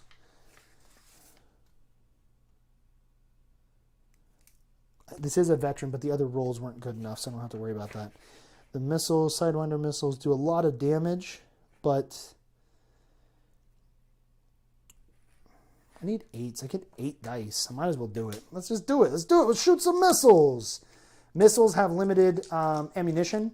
So like the lasers, plasma slingers, even the cannons on the Sierras have unlimited ammo for this one engagement. But my missiles are going to throw 8 dice. I need 8s. 7s technically because I am a veteran. So let's pull out these misses. I got 4 with a critical. That's not bad. So we'll just move those over there. And then I got 1 reroll, which was a miss. So I got 4 with a crit. Roll 4. He got 2 saves, which becomes 3 fails because 1 will be converted to a fail. So 3. We roll those 3 dice over to tell us what the location on the mech. Man, we are hitting the legs of this spade. Maybe it'll get legged eventually. So these do 3 damage each. So that's 6 damage to the spade's legs. 1, 2, 3, 6. And then the last one was to the right arm, which we haven't hurt yet, unfortunately. So that's a bummer. The legs are down to 7 health, though. It might actually get taken down eventually here soon. I can only fire the missiles once per round, so I need to mark my ammo. But I cannot fire that again as much as I want to. So I walked, fired the lasers, fired the missiles. Can't fire the plasma belchers because I'm not close enough. I guess I'll go ahead and throw the lasers again because I could evade. I probably should evade because if he's able to hit me with one of those Mars, I'm going to be a little upset. And I'm a pretty big mech, so you might see me. It's probably better than rolling the 4 dice and maybe hitting. Or sorry, not 4 dice, only 2 dice because I'd be firing the lasers on their own, not linked. All right. Here we go. Random got 8, which is one of the other Mars. It's going to be trying to attack with ranged weapons. Grab this. And where are you coming in at, little one? Oh, you're coming over there. So I have to come in off the right side again. But there isn't any way for me to be able to bring the Mars through there. So I could choose as the player to say, okay, I'm just going to go ahead and come in through the center here as close as I can to the right and just have them drive in. I can do that, or I could say I'm going to be very literal and I'm going to go right into the right corner here in the back. But because I've already got a bunch of guys there and it basically we just drive in and do nothing, I'm going to bring him in off this side. He might be able to take a shot at that goblin. He won't really have the best shot otherwise. But it makes more sense for him to try rather than be super literal to the card and I can't do diddly. So if he comes in... If I came up over here, he'll have to be in the open, but he'll still get cover from this rock here, so that way he's not going to get hit by somebody else on my side. So we're going to bring him in. I'm pretty sure right there. Nope, he won't be able to see that goblin. He would have to swing over, I think. I think there he can see it, but it'll get cover. But it's worth it. All right, so he's going to drive on, and now we're going to fire with this Mars at the goblin.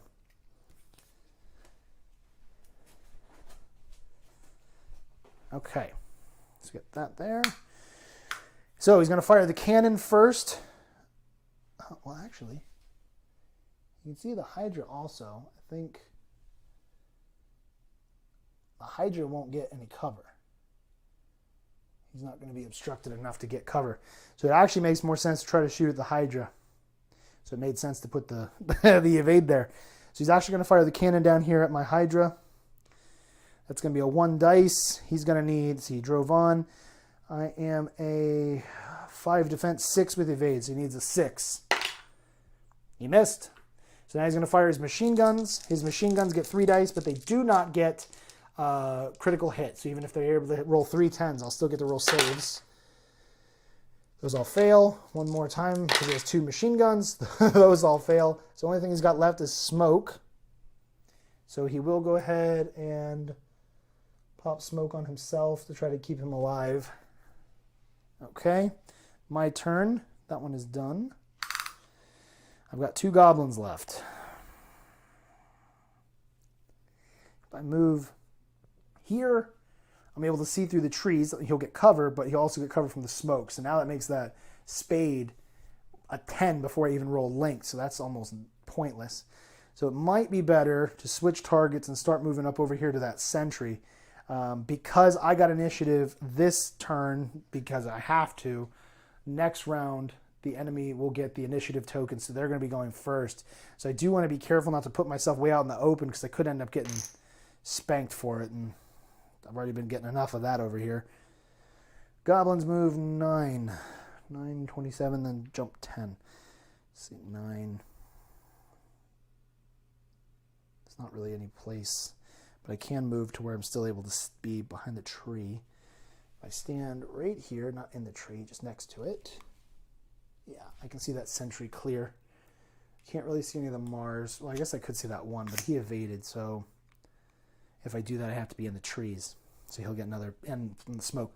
All right, makes sense to go for the sentry. So the sentry's defense is a 5, 6 defense because of the evade. So I'm going to actually target lock him myself. I need a second target lock.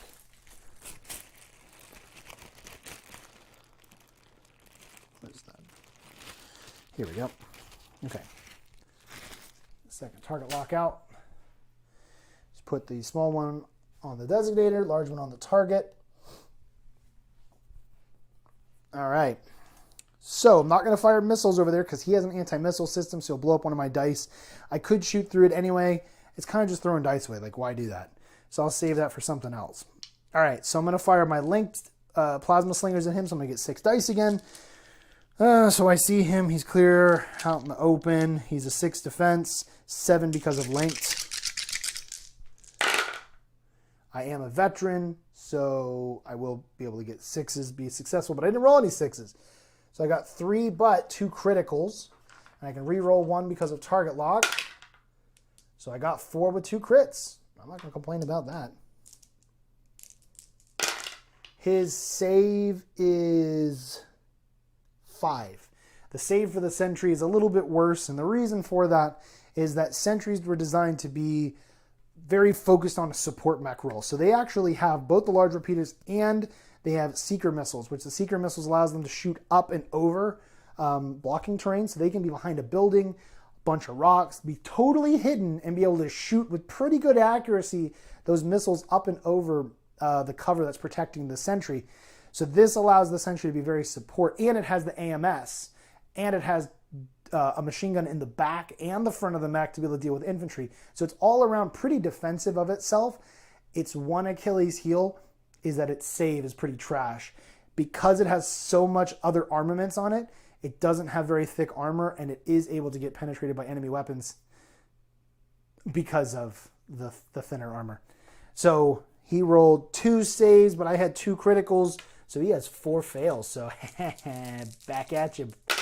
So we've got on this sentry 2 hits to the torso, which will be 4 damage. Not too bad. Then we've got 1 hit on the legs, 1 hit on the left arm. Every time this mech loses an arm, it loses a lot of dice, so it's a good thing to get those knocked out as quick as possible. So I walked, target lock, fired my linked. So I'm going to go ahead and fire 1 more time. I only get 3 dice, but it's worth it. In this instance, his defense is 6, so I have 2 successes, roll 1 over for target lock, got all 3 successes, so I'll take that. So his saves are 5. And the punk saved 1. All right, so there's only 2 fails, which those will be a leg and a left arm again. That's good at least. Getting a little bit of consistency. 2 damage. Not too much damage happens with goblins, but you do consistent damage. So enough damage ends up downing something. They don't do a lot for 1 hit, but they're going to keep it you know, comment. So let's check comments real quick before we keep moving on here.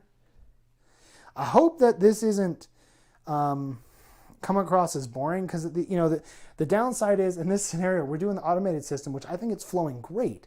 This game is definitely not in my favor yet, but it hopefully feels enough like you're playing a real player, even though you're not. I'm playing by myself and I'm having a pretty decent time, which I can't really think of any other system that has an automated system like this to be able to play against an artificial force that's any fun whatsoever. Well, thank you, Milk Product. I like that world building. That's probably with the Hydra. Thank you. Other comments, kind of just going back and forth on the lore stuff. What's that image of that guy playing golf kneeling so far to the ground? That's what it feels like lining up any shots of the enemy. Okay. So I just finished. My goblin is done, marking with an activated token. It is now the enemy's turn. They've got 2 units left. Let's see. Number 11 is Centurion, so I'm going to go ahead and draw 3 cards, so when I walk over there I can deal with them all at once. They're probably just going to walk and evade, so I'll take that anyway, because they don't really got a lot that they can do. But let's see. Number 1 is attack, basically. Extra wording, but doesn't matter. All right, so he's got a 6. We'll just walk him in up here behind his guys. I could jump him, but if he jumps... Do they have stabilizers? I think they might. He might actually be able to jump and actually do something. Let me double check. They do have stabilizers. So the benefit of stabilizers is that if you jump with your unit, it's actually able... it only takes 1 focus instead of 2, and it only gives a 1 defense modifier instead of a 2. So it's all around just a better jumping unit. So I could jump with him, get him a little bit further into the match, which he jumps 5, but I might be able to get him into a different position than I can currently. So if I did jump him, I could actually get him right here, and he'd actually be able to do something. So let's jump him there. When he does attack, maybe the nearest eligible enemy. So if he can see that brigand, or is it going to be the Hydra? He can see the brigand, but the brigand's going to have pretty good defense. But I guess he'll go for it. All right, so he'll jump up there. We'll do the attack. I'm just going to set these guys up and do all the attacks on the other side. I actually got the dice right here. So he's going to roll 2 dice for his phase 1 focus beam. The brigand's going to get cover from the smoke, which makes him a 6, 7, 8 because of the rock, 9 because of jump. He rolled a 9. Bastard. All right, well, that's a critical hit on that weapon, so it's going to do 2 damage to... Oh, what am I doing? I don't got legs on this thing. It's 2 damage to the brigand. I'll mark that when I get over there. Crazy guy. Talking so much. All right. Can't really go anywhere else. So the other 2 guys are just going to walk on over here and then evade. So they're still within 6 inches of each other, if you can't really see too much because of the way that the box for the dice box is. But they are within 6 inches of each other, so they're going to be okay. And I didn't even worry about flipping their card because, well, actually, I'm sorry, I should do that. The other was run toward the majority of enemy models. So I guess the second guy, that's where the majority is, so he should run... As long as he can stay in cohesion, he should run up to like there. And he is 6 inches away. Yeah, so he fits. So this guy will evade. This guy jumped up and shot. And this guy, all part of the same unit. I'll mark them here with their token. I'll just leave it on the back one. And there we go. Yeah. Now I get to go with my last unit, which is my goblin, my Connor Davoro. Okay. Oh, I need to mark the 2 damage before I forget. Little guy actually managed to land that hit.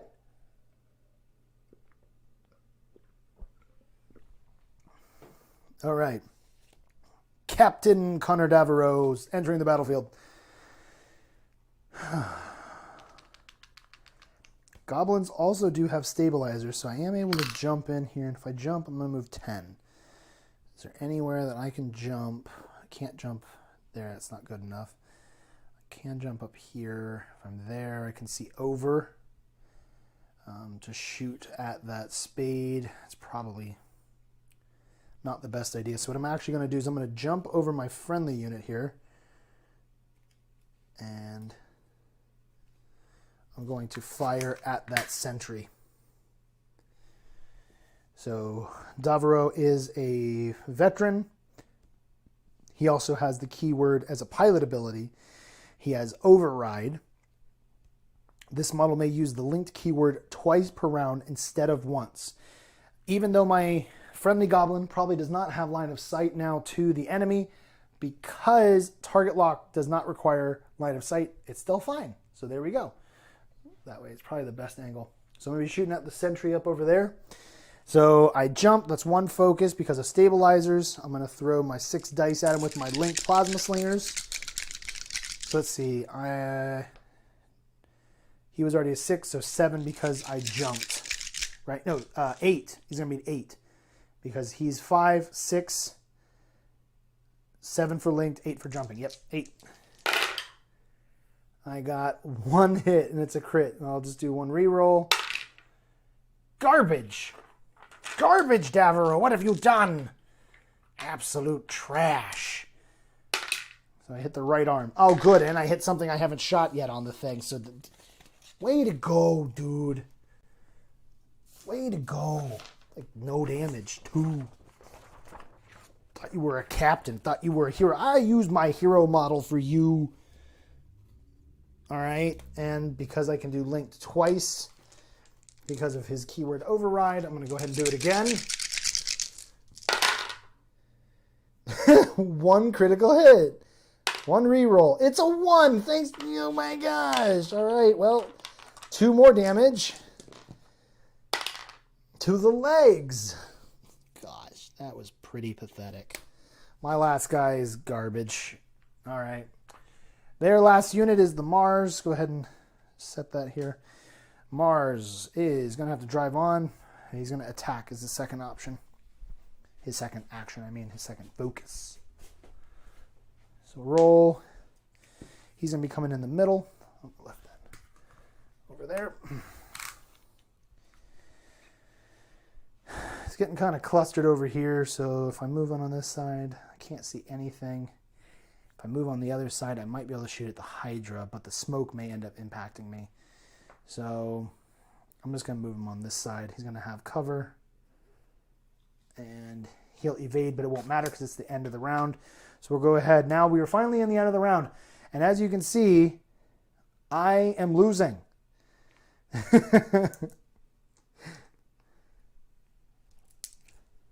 Taking all the evades, the smoke, and the green tokens for the automated system off. Target locks will stay.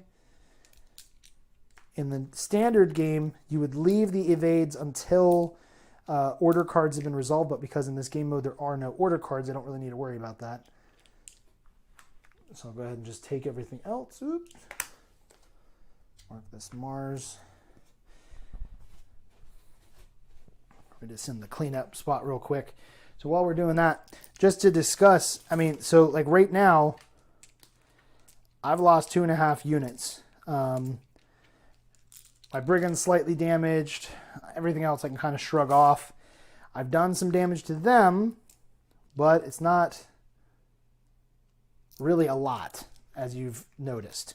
So take all the evades, the other smokes off. So at this point, I'm curious what you guys think. You have seen an entire round.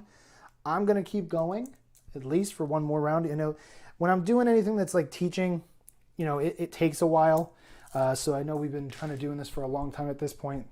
We've gone down a couple of viewers, but just want to ask, do you guys have any questions on how the base game works? Any questions on how the automated system works? Anything else to do with the lore that maybe you're curious about? I'm going to go ahead and gear up for round 2. But yeah, you've now seen the automated system, and you've seen it doesn't pull any punches. So the only other thing to make note of, if you leave before this is going, you can get the automated system and any of our other models at shop, shoprevelations.com. There you're going to have the catalog for everything, and you'll be able to get the free rules, the free automated system rules.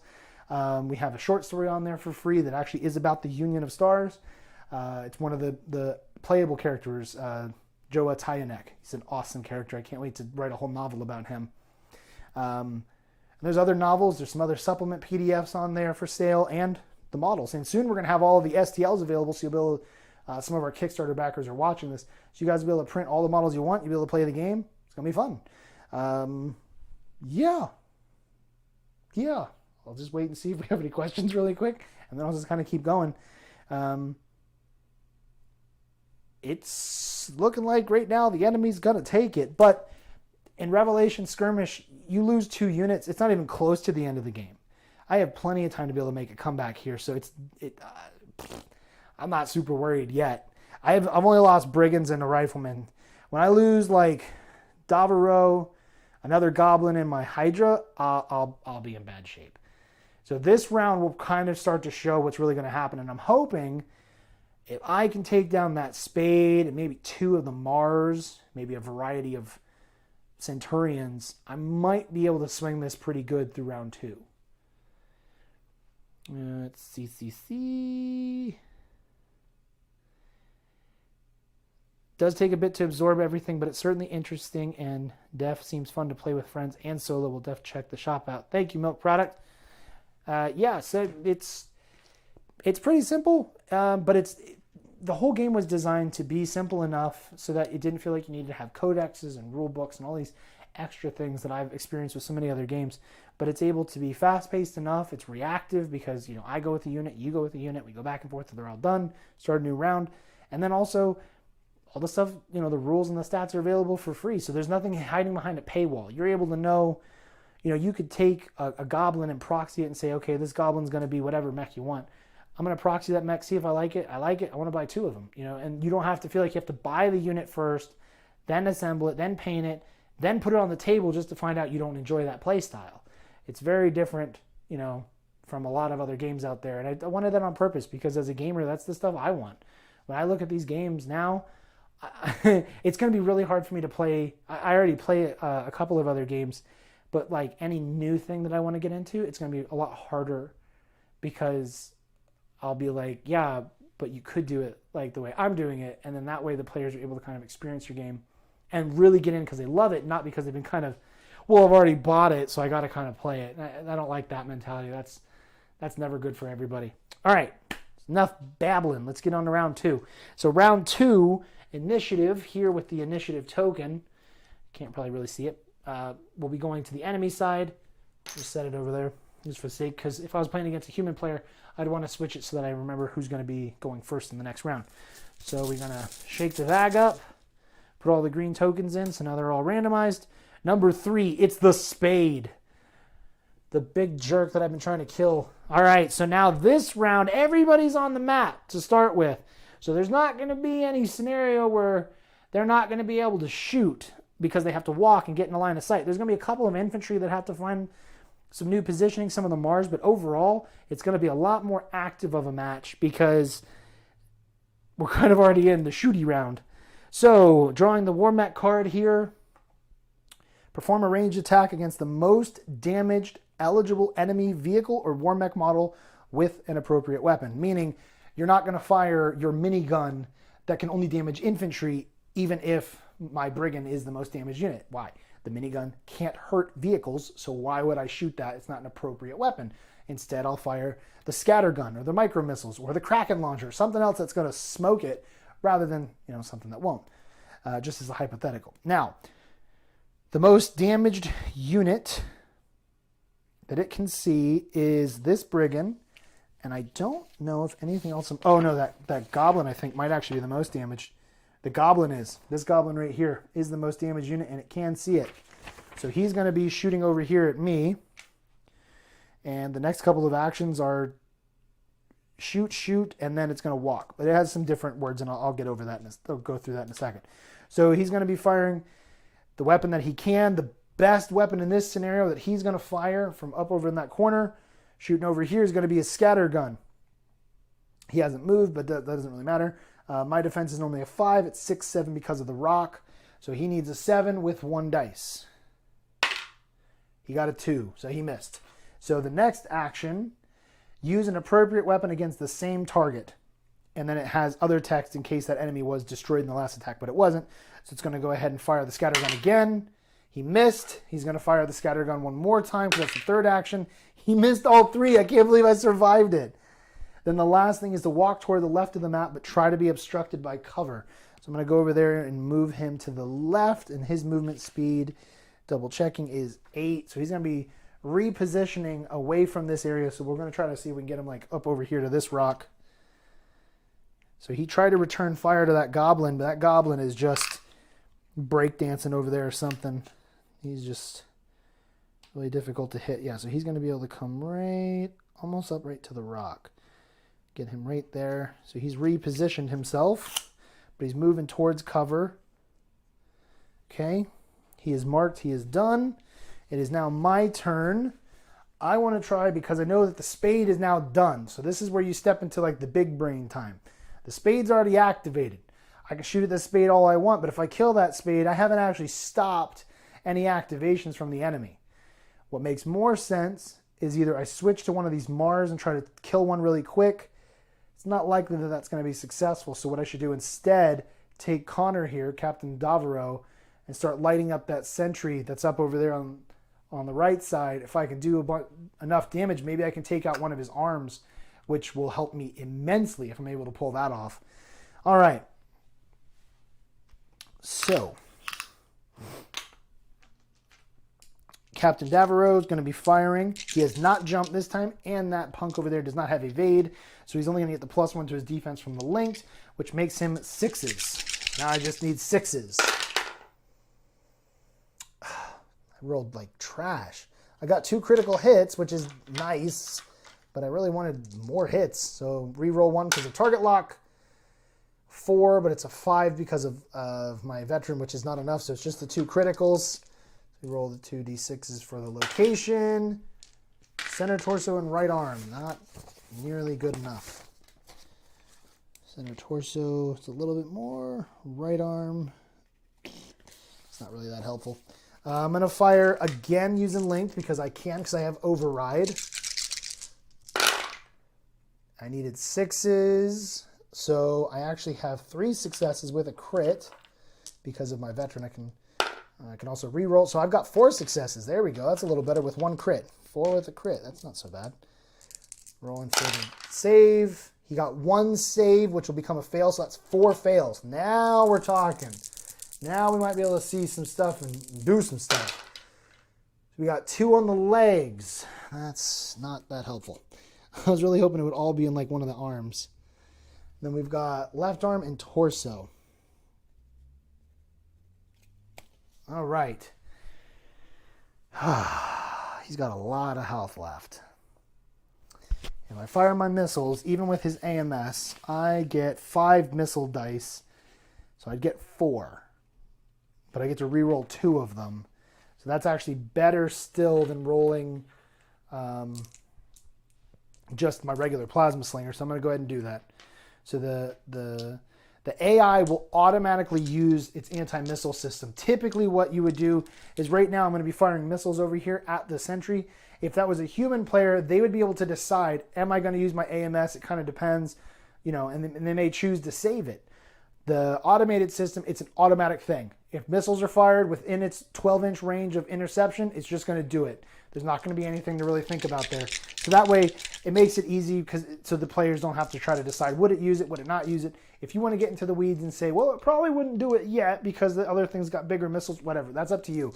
The rules as they stand, it's going to automatically take one out. Ooh, 3 with a crit. I get to re-roll this one. Oh, 4 successes. All of them hit. They don't do anything special for damage, but... And he saved 2. Okay, but it'll end up being 3 because 1 will be from the critical hit. So 3 were successful. Come on, let's hit the arms. Oh! I have now done... He has 1 health on the left arm. I just couldn't take it. And then 4 more to the legs. 1, 2, 3, 4. So I have, with Davaro, let me double check here. There he is. He has 5 focus. I'm going to fire one more wave of missiles, and then maybe I'll try to move out of the way so I don't get killed. So it'll automatically shoot down one of the missiles again. Not nearly as good of a roll, but actually the 5 does hit. So I get to re-roll 2 because of smart as a keyword. +1 for veteran does make 3 successes.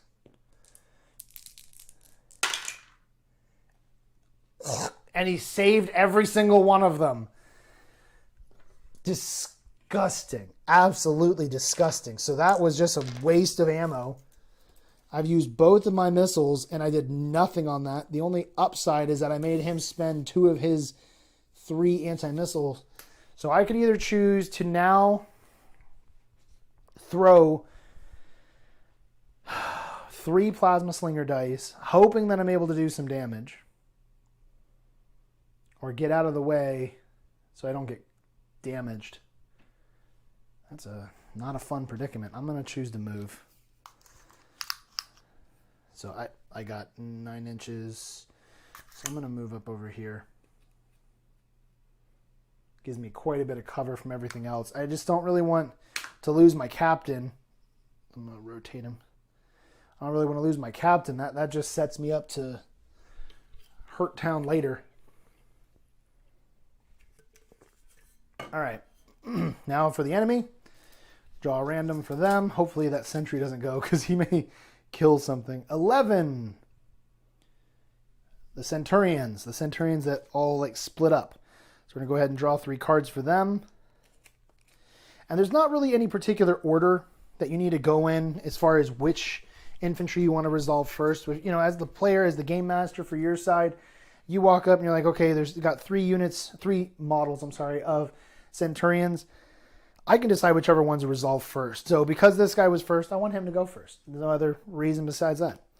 So he's going to perform attack, which is attack laser, against the nearest enemy, eligible enemy vehicle or war mech.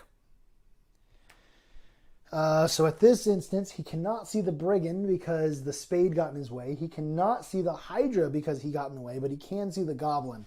So he's going to go ahead and attack the goblin, which would have been very helpful for the spade, so the spade could have used missiles or something, but such is life. So we'll go ahead and set this next to the Centurion, the other one next to the goblin. Let's go ahead and change the camera view so you can see a little bit. You won't see my back, but well, actually that doesn't help.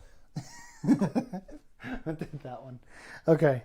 Second action is to perform an attack against the nearest eligible enemy model. So now he's going to shoot at my goblin. So he's going to get 2 dice. My goblin's going to have a 7 defense. He got a critical hit. So it's going to be on the legs for my goblin for 2 damage. It's this goblin here. Okay. Now we're going to go with the one that moved further up. Run toward the right of the map for cover. Now, here is a situation that you have to sort of make a different type of judgment call.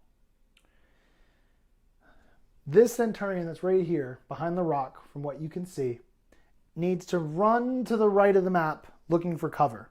There is nothing in this area for him to run to cover for. He won't reach it because he runs 12. But because of the way things are, I've got a Mars and a Sierra right here blocking anywhere that he can go. But I'm going to go ahead and honor it as best I can because maybe he knows more than what I do. So what he could actually do, even though he's running to the right of the map, he can actually run up. Oops, don't move the spade. Let me double check the Centurion speed. I believe they run 12. They do. So what I'm going to do, I'm not going to just run him to the right of the map. I'm going to run him to the right side of the map, but at an angle so that he is able to run up here, over here, and he'll be behind cover, except then he won't be within cohesion. He has to stay within 6 of this other guy.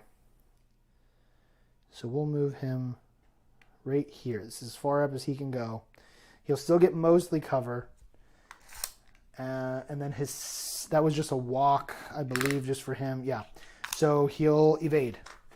So he did the best that he could in that scenario because there just wasn't any way for him to get very far because he has to stay with another unit. I just got to kind of make a judgment call based off of that. So the last infantry, or the last centurion, is going to perform an attack, but I don't think he can see anything. So he's just going to move forward with his friend here as best he can. He's staying in cohesion, and he's going to evade as well. So we'll just move that evade token in between them, and that is these guys here with the 11. They are done. I don't need that dice anymore because everyone's on the table. Now it's my turn. Set those over there. I think I'm going to go with this goblin. Because if I'm able to damage that sentry anymore, I might be able to take out that left arm. And taking out that left arm could literally be the difference between that guy doing a lot of damage to me. All right, so he's going to be 6s again with linked.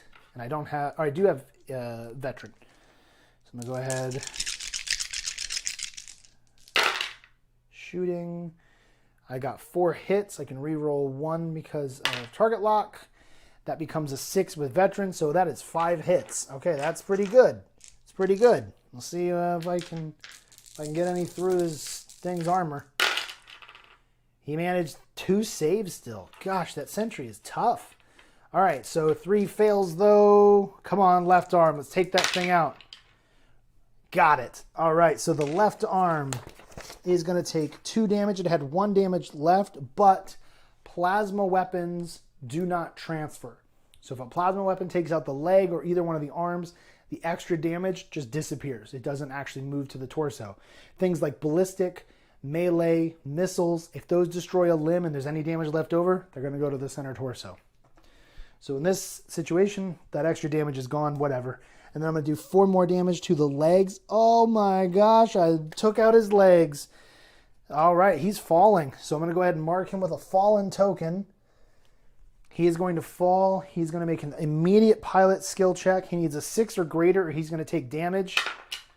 He did succeed, so he was able to brace himself as he falls, even though he lost his arm too.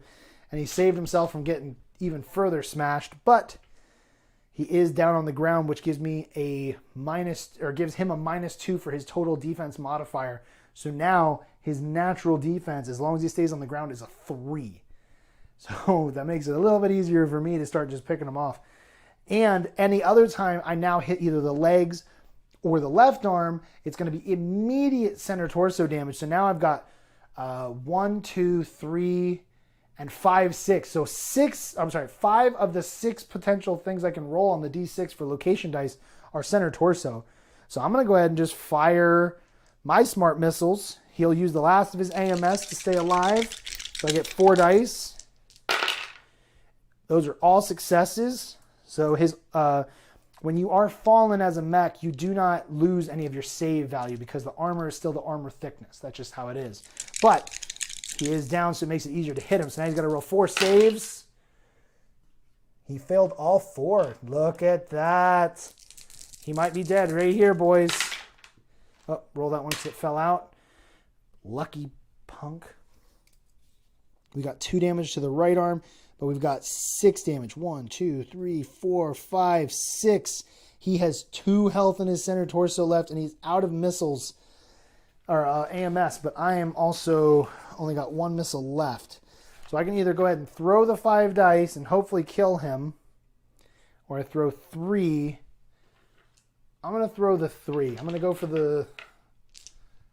Yeah, I'm going to go for the plasma slingers.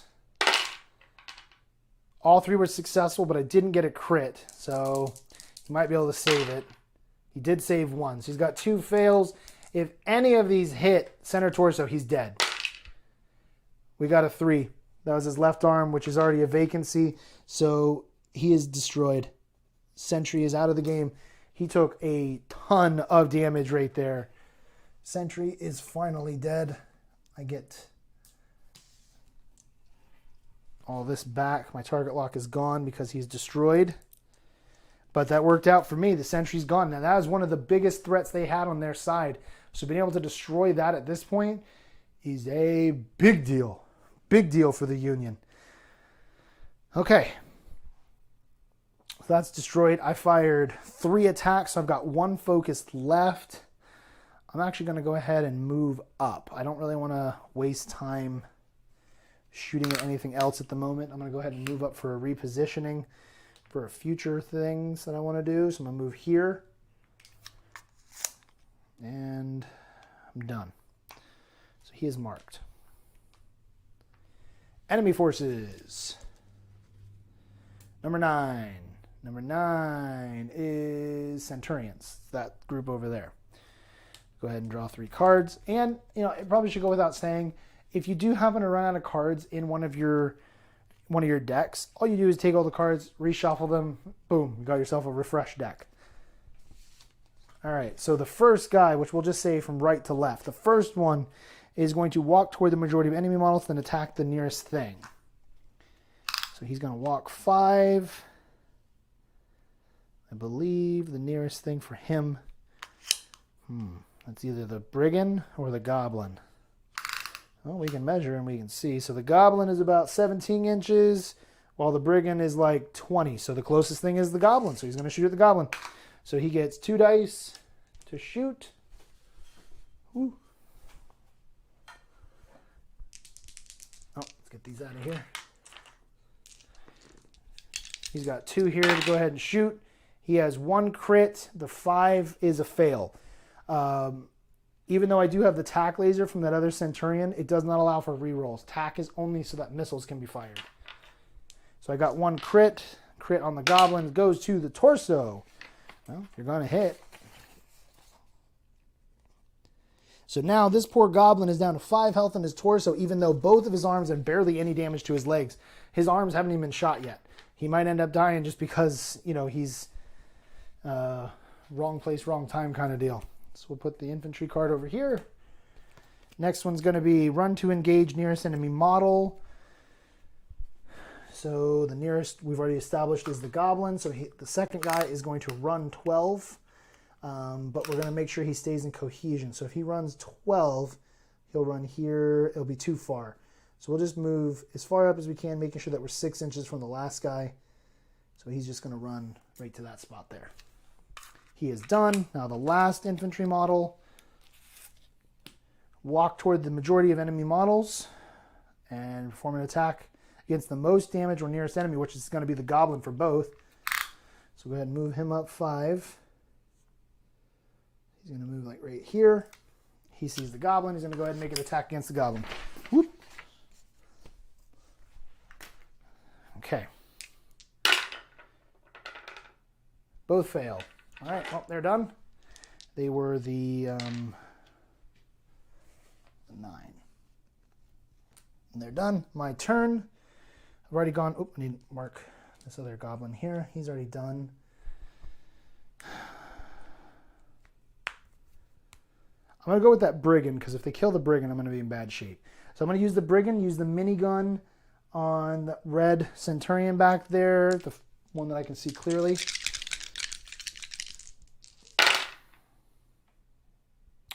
That's 3 hits with a crit. Got 3 hits. The minigun should do 1 damage each. It does, so 3 damage. That Centurion is still alive, but he's hurting. Then we're going to go ahead and fire. Let's see, that spade will get that cover because he is there. If I shoot at the spade's going to have 8s. But I need to try to damage the spade. So I'm going to shoot at the spade with the lasers, needing 8s. That does have target lock, so you will get to re-roll. Didn't get a single 1. Re-rolling 1. Oop, re-rolling 1 dice. Got a 9. All right. It was successful. To the torso, even. 3 damage to the spade's torso. That's helpful. All right. Now the rapid plasma slinger. Get 4 dice. Oh, I got 2 hits with 1 crit. Reroll 1. 3 hits with a crit. That's not bad. That spade is disgusting. I only got 1. It rolled really good. got legs, believe it or not. Okay, so 2 damage to the legs. I could smoke, but I don't really know if there's any point. Because I'm going to go ahead and move him. I'm going to move the brigand. I don't want it to die. There's no point in just leaving him sitting there just to get killed. He could shoot one more time. But if I sit there and shoot, I have the potential to do at most 9 damage. 9 damage is nice. If I could do 9 to the spade's torso, it wouldn't kill it, but it would maim it pretty bad. What are the chances I'm going to get all 3 successful into the torso? Not really good. If I leave him there, he needs 7 damage and he's going to die. You saw I lost 2 brigands in round 1. It doesn't really make a lot of sense to just leave him there. So we're going to go ahead and move him. I'm thinking this direction. Maybe like right up over here. Yeah, he'll make it. Number 12 right here. So he's mostly hidden. Keep him out of the line of fire. Now for the enemy side, 6. That's the Mars over there. So I got drive toward majority of enemy models, but try to be obstructed by cover. So the majority of the models are going to be this direction, so he's going to try to move this way. So he could move this way and still be obstructed, but he won't be able to make a shot necessarily.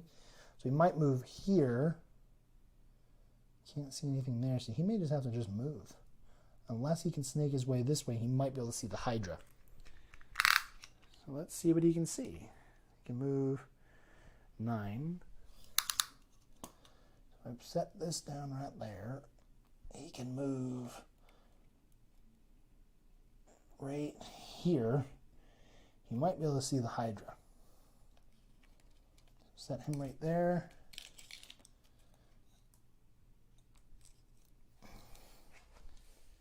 He cannot, but it was the best chance he could make.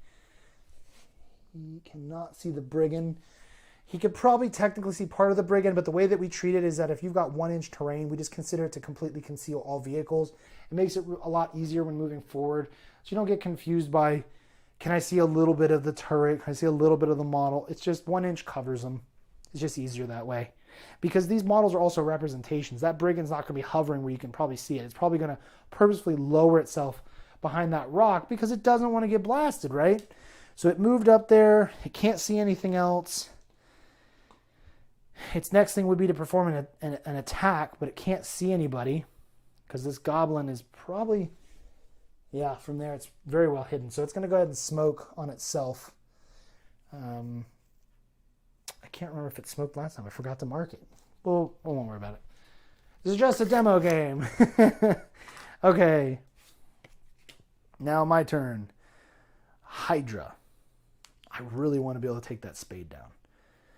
I really do. But first, let's go with this goblin here. Try to do something over there. I need to get him to cover before he gets killed. So he is going to go ahead and fire plasma slingers at... Let's fire them at the hurt centurion there. Is that the smartest thing? Where am I going to hide him anyway? He's going to be seen by most things. So he should probably try to go crazy. Because he probably isn't going to survive the round anyway. Because if I jump up on that rock for cover, I'll get cover. But then they'll see me too. And there's not really any way to stop all of those guys from being able to attack. I might be able to do a bunch of damage to that Mars. So let's do that. Let's try that. Let's try that out. I'm going to jump up here. Still... attack laser is still maintained. I can see that Mars. First, let me see if I'm within 8 inches of this guy. I am. So I'm going to go ahead and use my machine gun because my machine gun has automated, which allows it to fire automatically at an infantry within 8 inches. So I'm going to go ahead and fire that, which gives me 3 ballistic. And it could potentially kill him if I can get enough hits. Let's get this out of there. So I jumped. So his defense is normally 4, so it'll be 5 because I have stabilizers. I've got a crit and a hit, so he could save it. He failed both. Normally the machine guns do 1 damage, but when you're within 8 inches, it does an additional damage, so 4 damage total, which is enough to kill the model. Now Now I'm in a situation because if I can kill those other 2 Centurions, I've removed an entire unit from them, which does help me a lot. If I try to shoot at the Mars, for example, I might be able to kill it, and then that removes a different activation from them and something that does more damage. So I'm still going to try to, let's see, if I shoot at the Mars's defense is a 5. It's a 6 because I jumped. It would be 7 with linked, but I get a lot of dice. But I don't have a target lock on him. Oh, and because I shot at a different, oh no, that was automated. That doesn't count. I still get to keep that. Let me try to kill the spade. Let me see if I can do that. I'm going to fire my 6 dice at the spade. So I jumped. He's not going to get cover in this instance, and he did not evade. The evade should be on that Centurion, right? Yeah, because the last thing he did, he shot a bunch and then he moved. So he doesn't have that. So he is just a 5 defense out there in the open. 6 because I jumped. So let's go ahead and do this. We need 6s. 5s do count because I'm a veteran. So I've got 3 hits with a crit. I get to reroll 1 for target lock. That is a fail, but I do have 5 with 2 crits. So his save is 4. Those are 5 successes, baby. Oh, how the tables turn. We have not enough to kill it, but it did do a lot of damage. So we got 4 damage to the center torso. 1, 2, 3, 4. Then we have 4 to the left arm. And then 2 to the legs. So let's see. I jumped. I shot. The automated shot, because it was automatic, does not count towards my focus. So I still have the regular amount there. I've already fired my linked. I'm going to fire my missiles. I get 5 dice because this goblin has fired... Shouldn't have fired any of his missiles, right? Or did he last time? Says he did. He's marked. So I'm going to fire one of them. You know what? I bet I marked the wrong one. That should have been this goblin. This goblin shot his missiles. Yeah, that's what it was. I thought I did mark it wrong. I was correct. Okay. So I get 5 dice. I need 6s. I've got this 5 will become a 6. So I've got 4 hits. I get to reroll 1, or 2 actually, and that's all 5 successes. So 5 successes. Needing 4s or greater to save it. He saved 2 of them, so 3 do go through. So 4 to the torso. Now we're getting somewhere. 1, 2, 3, 4. And then 2 to the legs. Oh my gosh. I'm going to fire my last missiles. So let's see. I jumped. I have stabilizer, so I get to jump for only 1 focus. Fired the link, fired the missiles. I'm going to fire my other missiles. Because if I can down this spade, that's a big deal. Needing 5s, got that. Smart lets me reroll 2 dice. That is 5 successes again. Let's see him survive that. Only 1 save, so that's 4 fails. This could be it, boys. We've got 4 damage to the left arm. He survived that, but he takes 4 damage to the torso, which he only needed 3 more. He has been destroyed. I have now successfully taken out the 2 biggest models on the enemy's side, which is a really, really big win for me. It's a really big win so far. Okay, so he is done. He has done all his actions. He's fired all of his missiles too. But it was worth it because I was able to take out that spade. So if they do kill my goblin, which would suck, I'll at least be in a really good spot because I've taken out their 2 biggest guys. All right. Random token for them. 5. 5 is this other Mars. So vehicle card. Perform all range attacks against the nearest enemy vehicle or the nearest eligible enemy model. He probably can't see anything, but let's double check. Yeah, he can't see anything because of that rock. So he's going to have to move, and then the next one is to also drive. So we know he's going to move, so he's going to move and then evade. So we'll drive him up for cover drive him straight up the middle here. And we got 9 inches, so we'll park him right in here. So he'll be able to see things next time, and he'll evade, because that's the second thing, because can't do any other action. He is done. Now, I've also moved this brigand. So I'm down all 3 goblins and my brigand. So I have the Hydra left. If the Hydra moves up, he has a lot of units that still haven't gone. And they might try shooting at my Hydra, and I really don't want to lose him. So why don't we go ahead and... It's not going to be able to be done. I guess we're going to go with the Hydra. I want to go with the infantry, but they won't be able to see anything. So technically what would be smart would be to run them and just eat up activations. So we'll run these guys straight up here. And the other guy, that's number 2, will run right up here. So they're done. All right, random enemy. And as I said before, if you guys got any comments or questions, please let me know as we're doing this. All right, it's another vehicle. It's another Mars.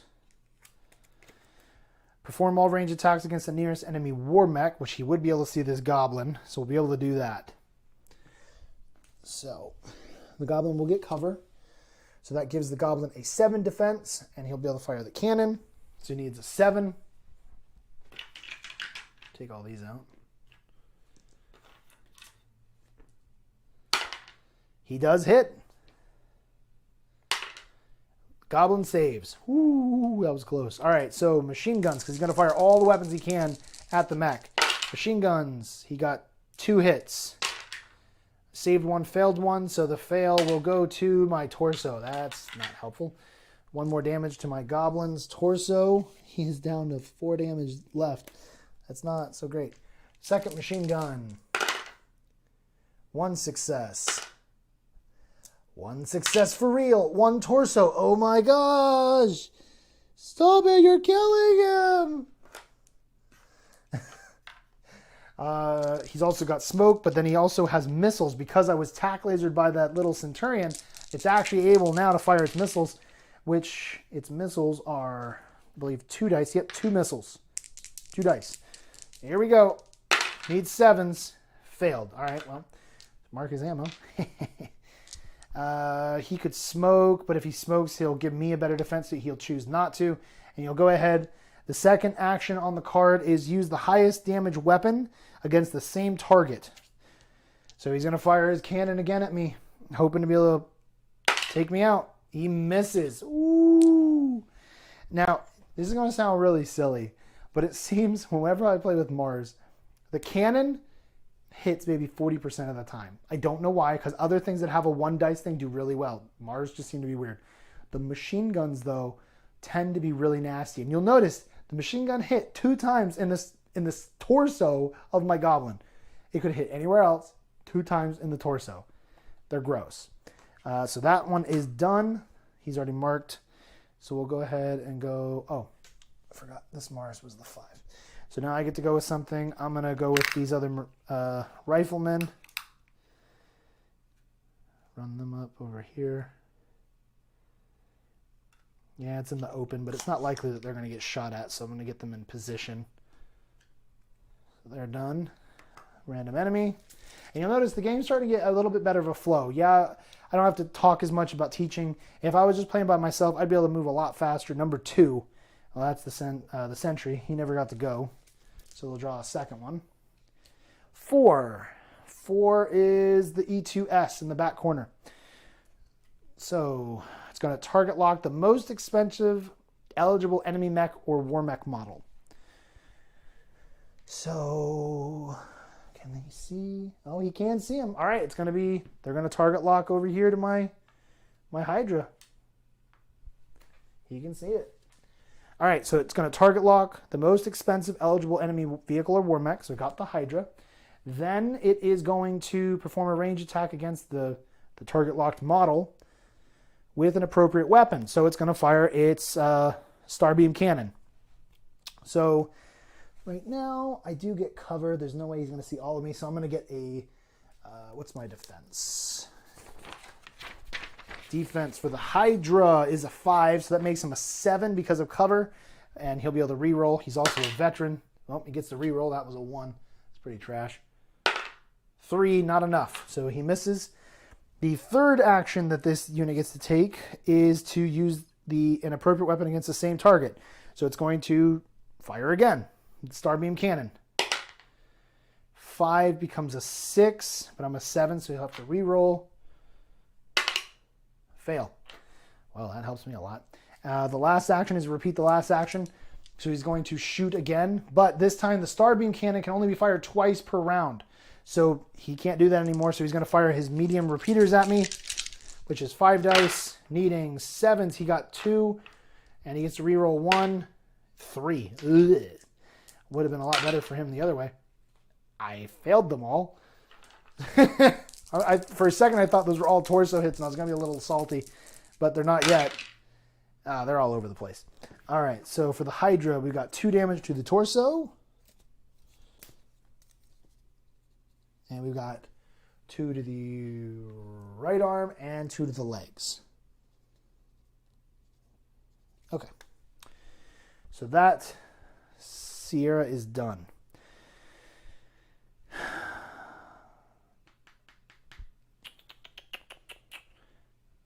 Man.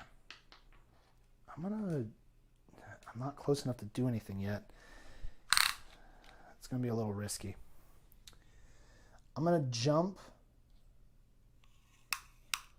I go out here.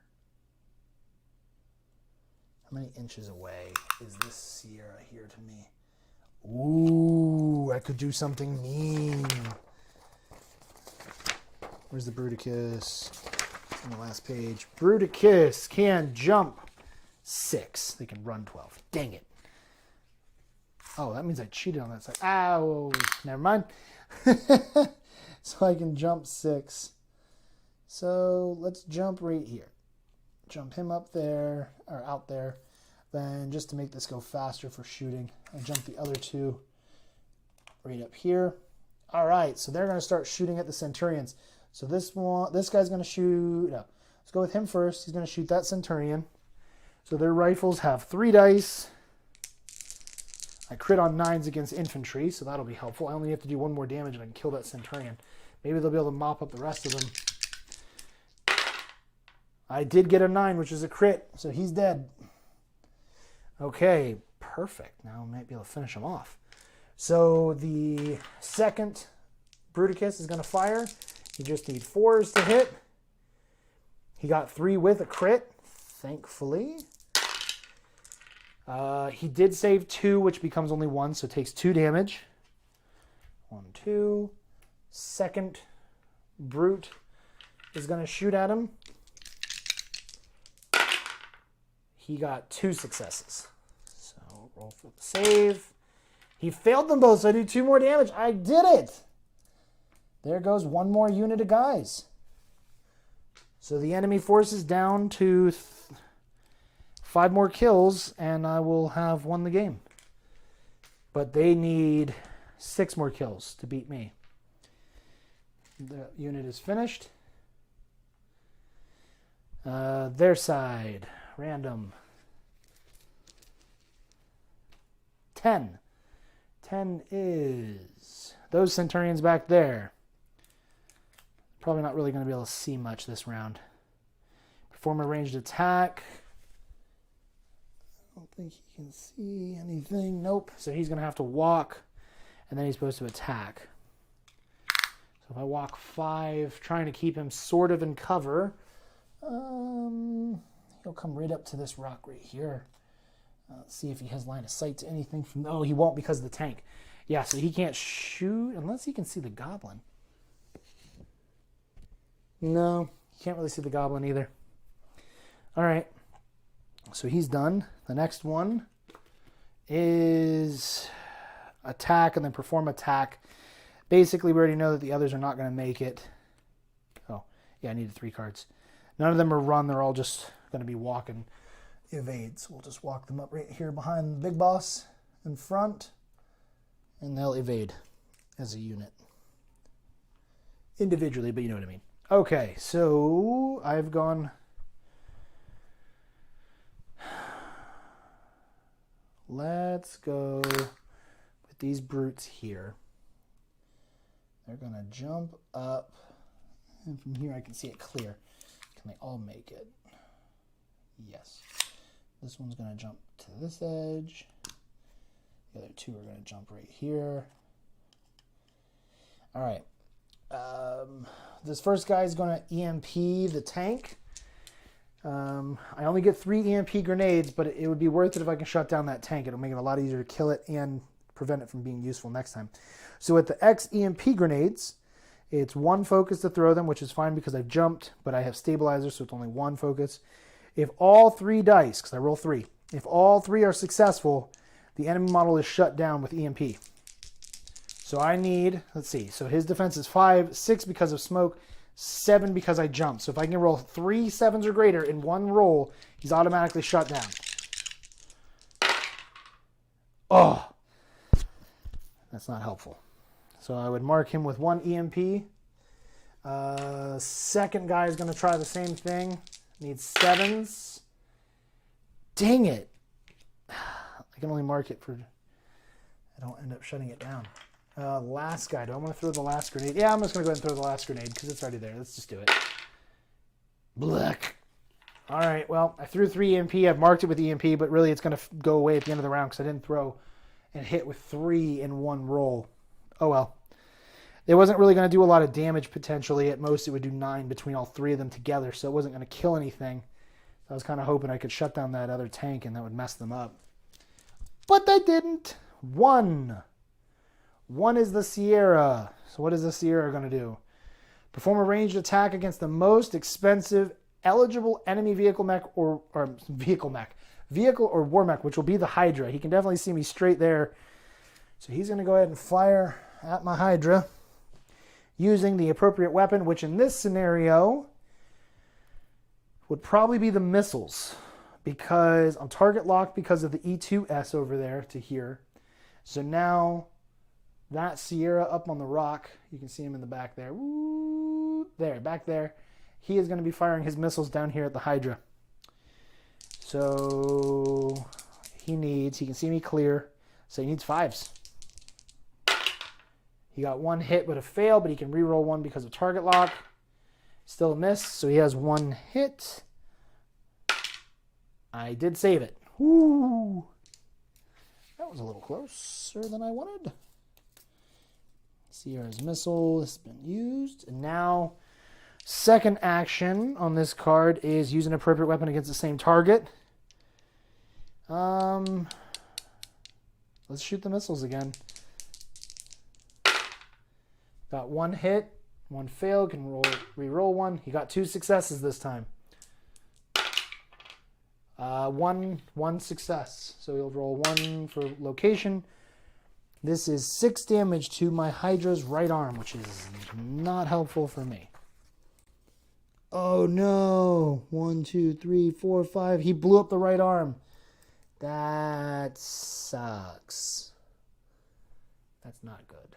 That's not good at all. Oh well. I should have gone with the Hydra. Okay. Third action for the... here it is. Repeat the last action. So now he's going to double tap, which is where he fires his main gun with 2 dice instead of 1, but it gives me a 2 defense. So now he's going to need 7s when he rolls for double tap. He has 1 success. He can re-roll because of... All right, so he's just got 1 success. Thankfully, it wasn't a crit. Oh, I did save it. Man, that Hydra is rolling a lot of saves, but geez. All right, and then the last will be walk toward the right of the map, but try to be obstructed by cover. Now, when we got up there, we jumped. So he won't be able to jump again. So he's not really going to be able to walk off that rock because of the way that it's positioned. I guess he could go to the back there and walk off. Yeah, I guess he could do that. So let's make him So his speed is 11. So I'm going to walk them this way. So I'm going to go ahead and shorten him because when you go down something like this, it'll be 1 inch of movement. So I'm going to just go ahead and say he has a 10-inch movement just to make it easier. So he'll try to move for cover. So he can move all the way right there. Okay. So he'll just walk on up over here.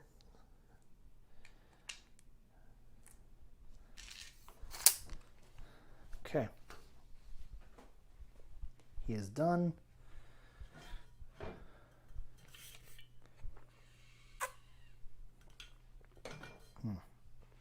Gotta stay hydrated.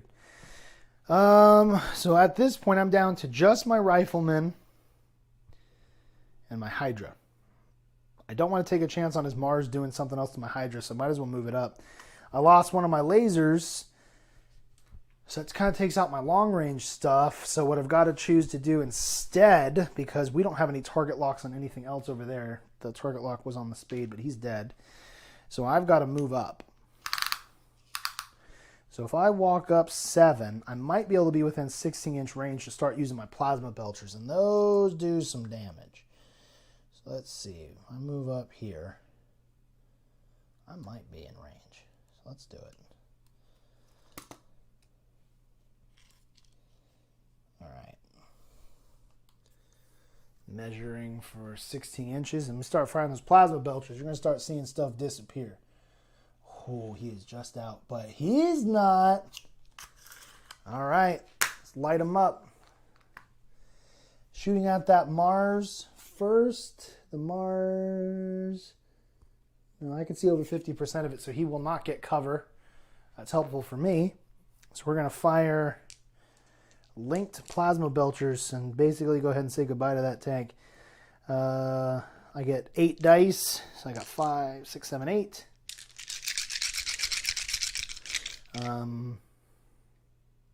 His defense is 5, 6 with linked. But I am a veteran, so 5s do work. So I've got 3 crits and a total of 5 hits with 3 crits. That's pretty freaking good. He has 2 successes, which will be immediately fails, so 5 fails. The plasma belcher does do 3 damage each, so that is 15 damage. The Mars is immediately destroyed. Boom. Just like that. Just like a scorpion, his cannons in the back just flip over and there's plasma belch all over him. Just blah, blah. Goodbye. So they are now half unit. So I'm going to, if I shoot over there, I can see that Mars. So I'm going to go ahead. How many missiles do I have left? I should have 2. Yeah, I have 2. So I'm going to go ahead and target lock this Mars and fire my Sidewinder missiles at him. He'll get a +1 for changing targets, but I still get to do it. So that's 8 dice. Yep. His defense is 6 because of the switching targets. So I've got 2 crits. He's 6s, so those count. And then I get to reroll 1. Oh, let's go ahead and flip this. Reroll 1. 5 becomes a 6 because I'm veteran. So that is 3 successes with 2 crits again. Or 5 successes, I'm sorry. That is all 5. How much damage do those do each? Sidewinders do 3 damage. That is another 15 damage. Scooped another Mars. Goodbye. That Mars is just dead. You can see that Hydra is a monster. He is an absolute monster when he gets going. So I have walked. I have fired the plasma belchers, killed the first Mars, target locked the other one, then fired my Sidewinders, which I do need to mark. So he killed 2 targets, and he's done. He's out of actions, or focus points. But, I mean, he was freaking just blasted that away. Yeah, burping hot plasma. Yeah, it's basically, you just see these guns just flip out like a scorpion. Just goodbye. See you later. Want some missiles? You get missiles. Missiles for you. You're dead. All right. kicking ass. Let's see what they got. They're going to be kind of in bad shape at this point. 7. 7 is dead. I can see that over there in the dead pile. Last is the 12. That's our last little Centurion group right there. Got one card for the first guy. Perform a ranged attack against the nearest enemy war mech. He cannot see anything. So he's just going to walk and then evade. So they're just going to walk up here.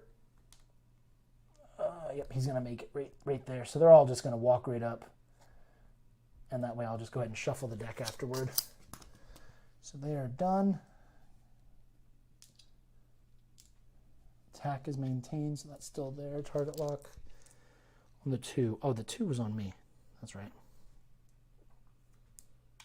All right, and that is the end of round 2. So at the end of round 2, it took us a little while to get there just because I had to talk and teach and everything. But now you have seen 2 full rounds. The EMP are going to be cleared because it wasn't enough to shut him down. So now you have seen 2 full rounds. Oh, I still got my one little rifleman over here. I need to move him, but he's just going to run. He can't see anything, so I'm just going to run him up. Right here. Right there. Okay. So there we go. 2 full rounds of Revelation Skirmish using the automated system. If I was playing by myself or playing with other teammates, this would move a lot faster because we'd all kind of know what we're doing. In this scenario where I'm demoing and trying to teach, and I'm also teaching on some lore, I'm teaching on where to buy the products and other stuff. Yeah, so there we go. I think that pretty much gets this down. I'm going to go ahead and call it here because it's been a really long day. And don't see a lot of extra comments coming in. So we're going to go ahead and call it here. In this scenario, because of what has happened, it's clear the Union has claimed victory on this. I've destroyed 5 full units of the enemy forces. They've lost the Spade, the Sentry, 2 Mars, and a whole squad, a whole fire team of Centurions. And on my side, they didn't kill anything in round 2, which is amazing considering how bad round 1 went for me. That round 2, but I mean, the Sentry never got to activate. We shut him down. The Spade, big scary dude, thought he was going to do all kinds of stuff. He ended up missing all 3 of those scattergun shots, and those scatterguns do 6 damage a pop. They freaking hurt. So if he was able to hit that, that probably would have killed the Goblin, because I think that's what he was shooting at. And he didn't land any hits. The Goblin survived. None of my infantry were shot at this round. This round ended up being kind of a detriment to them because I got destroyed in the round 1 because I brought a unit on, somebody was able to see it, killed it. I brought another one on, another brigand, they killed it. In round 2, they didn't have the best vision or line of sight to a lot of my stuff, so they were not able to really take advantage of that and use, like, they had Centurions that never rolled dice. This one Mars never rolled dice. And that's a big deal. Now, granted, I had riflemen. None of my riflemen shot. My Bruticus only got to shoot during round 2. So, likewise, we both had infantry that didn't really get the best of use. Anything that I would have done different, I don't know. I played the game quite a bit, obviously, from playtesting. And I don't really know if there's anything I would have done really differently. I gambled. I put the Brigand up here, right behind these trees right here. And I thought, well, if he's there, I'm able to see, I'm able to do some good stuff. It didn't work. I lost 2 thinking that, okay, you killed 1. You're not going to kill 2. No, they did. They killed 2. So that really messed up my ability to really target lock early and just focus on just throwing dice there. I started getting frantic because I'm like, they keep killing me. Like, what am I going to do? I can't throw away a bunch of guys. So overall, if I were to say if this game were to go into round 3 and we were to play out round 3 would go a lot faster. Because at this point, they're probably going to kill this Goblin. They might be able to kill this Brigand. Basically, everything else is at full health. Now, these Bruticus could be awfully squishy to the miniguns from the Centurions. They may kill a couple of them. But it depends on what the card is. If the card ends up saying they got to target the nearest war mech or the nearest vehicle, if they have that option, they're going to do that. They're not going to shoot the infantry. If it just says nearest model, they have a chance of getting destroyed. But overall, if the Hydra is able to, again, what I'd probably do I would probably go and take the Hydra. Because he did so well against the last 2 Mars, I'd probably swing him up through here, kill this Mars if I could, kill that Mars if I could. That way they're down 2 more activations, and then at that point they're down to 7. And I'm going to get to go first during round 3. So I'd be able to use initiative and swing him over real quick. And then if that was successful, I would take literally every single other thing I had, and I could be really lame and either just try to take out these Centurions on this side, or I just try to just chase down one of those Sierras. So it's very, very likely that if I just played metagaming, swing over, kill the 2 Mars, everybody else goes this direction to kill either this Centurion group or this one, and then the game's over. Because I can ignore those 2 Sierras, not because I want to, but just because those 2 Sierras that are left on their side are full health. So it'll take me a while to kill them. If I'm using goblins, it'll take me a while to be able to take them down, because just unless I'm able to really consistently hit the torso and just drop them pretty quick. So, I mean, yeah, I'd say in this scenario, they're not going to be able to do enough back fast enough. If that Hydra swings, kills those 2 Mars, the last big guns they got are those 2 Sierras. And even if they manage to somehow destroy my Hydra, okay, like I've got all these other units to be able to take out one group of Centurions, and I've won. So I think the Union definitely claimed victory in this scenario, and it just worked out for me because you guys saw it. The dice were kicking my butt there in the beginning, and that's just how it is. So anyway, guys, thank you a lot for watching. If you have any questions, please, you can contact us on Discord, and a lot of different ways, Facebook, YouTube, all the different ways you can reach out to us. Ask questions, be part of the community. This game can't be successful without you guys. ShopRevelations.com is our main store website. We're currently going through and building up whitelightmedia.org. That is our main website for the whole White Light Media business, which covers Field of Legends that I'm designing and Revelation Skirmish and all the other content that's being created. And the good thing about whitelightmedia.org, it'll allow us to put some lore up there and some other content to really help make it more of a hub website that you guys can kind of navigate everything with, instead of trying to remember, revelationswar.com, shop Revelations, and then like all these websites. You'll remember one, and it'll be able to branch off. If you remember the others, fantastic, but it'll at least be able to be the one place you can go, and you can reach everything else. So anyway, guys, thank you very much. I genuinely do appreciate your time tonight, especially for those who made it all the way to the end. Anyway, guys, thank you again, and have a good night. See you guys.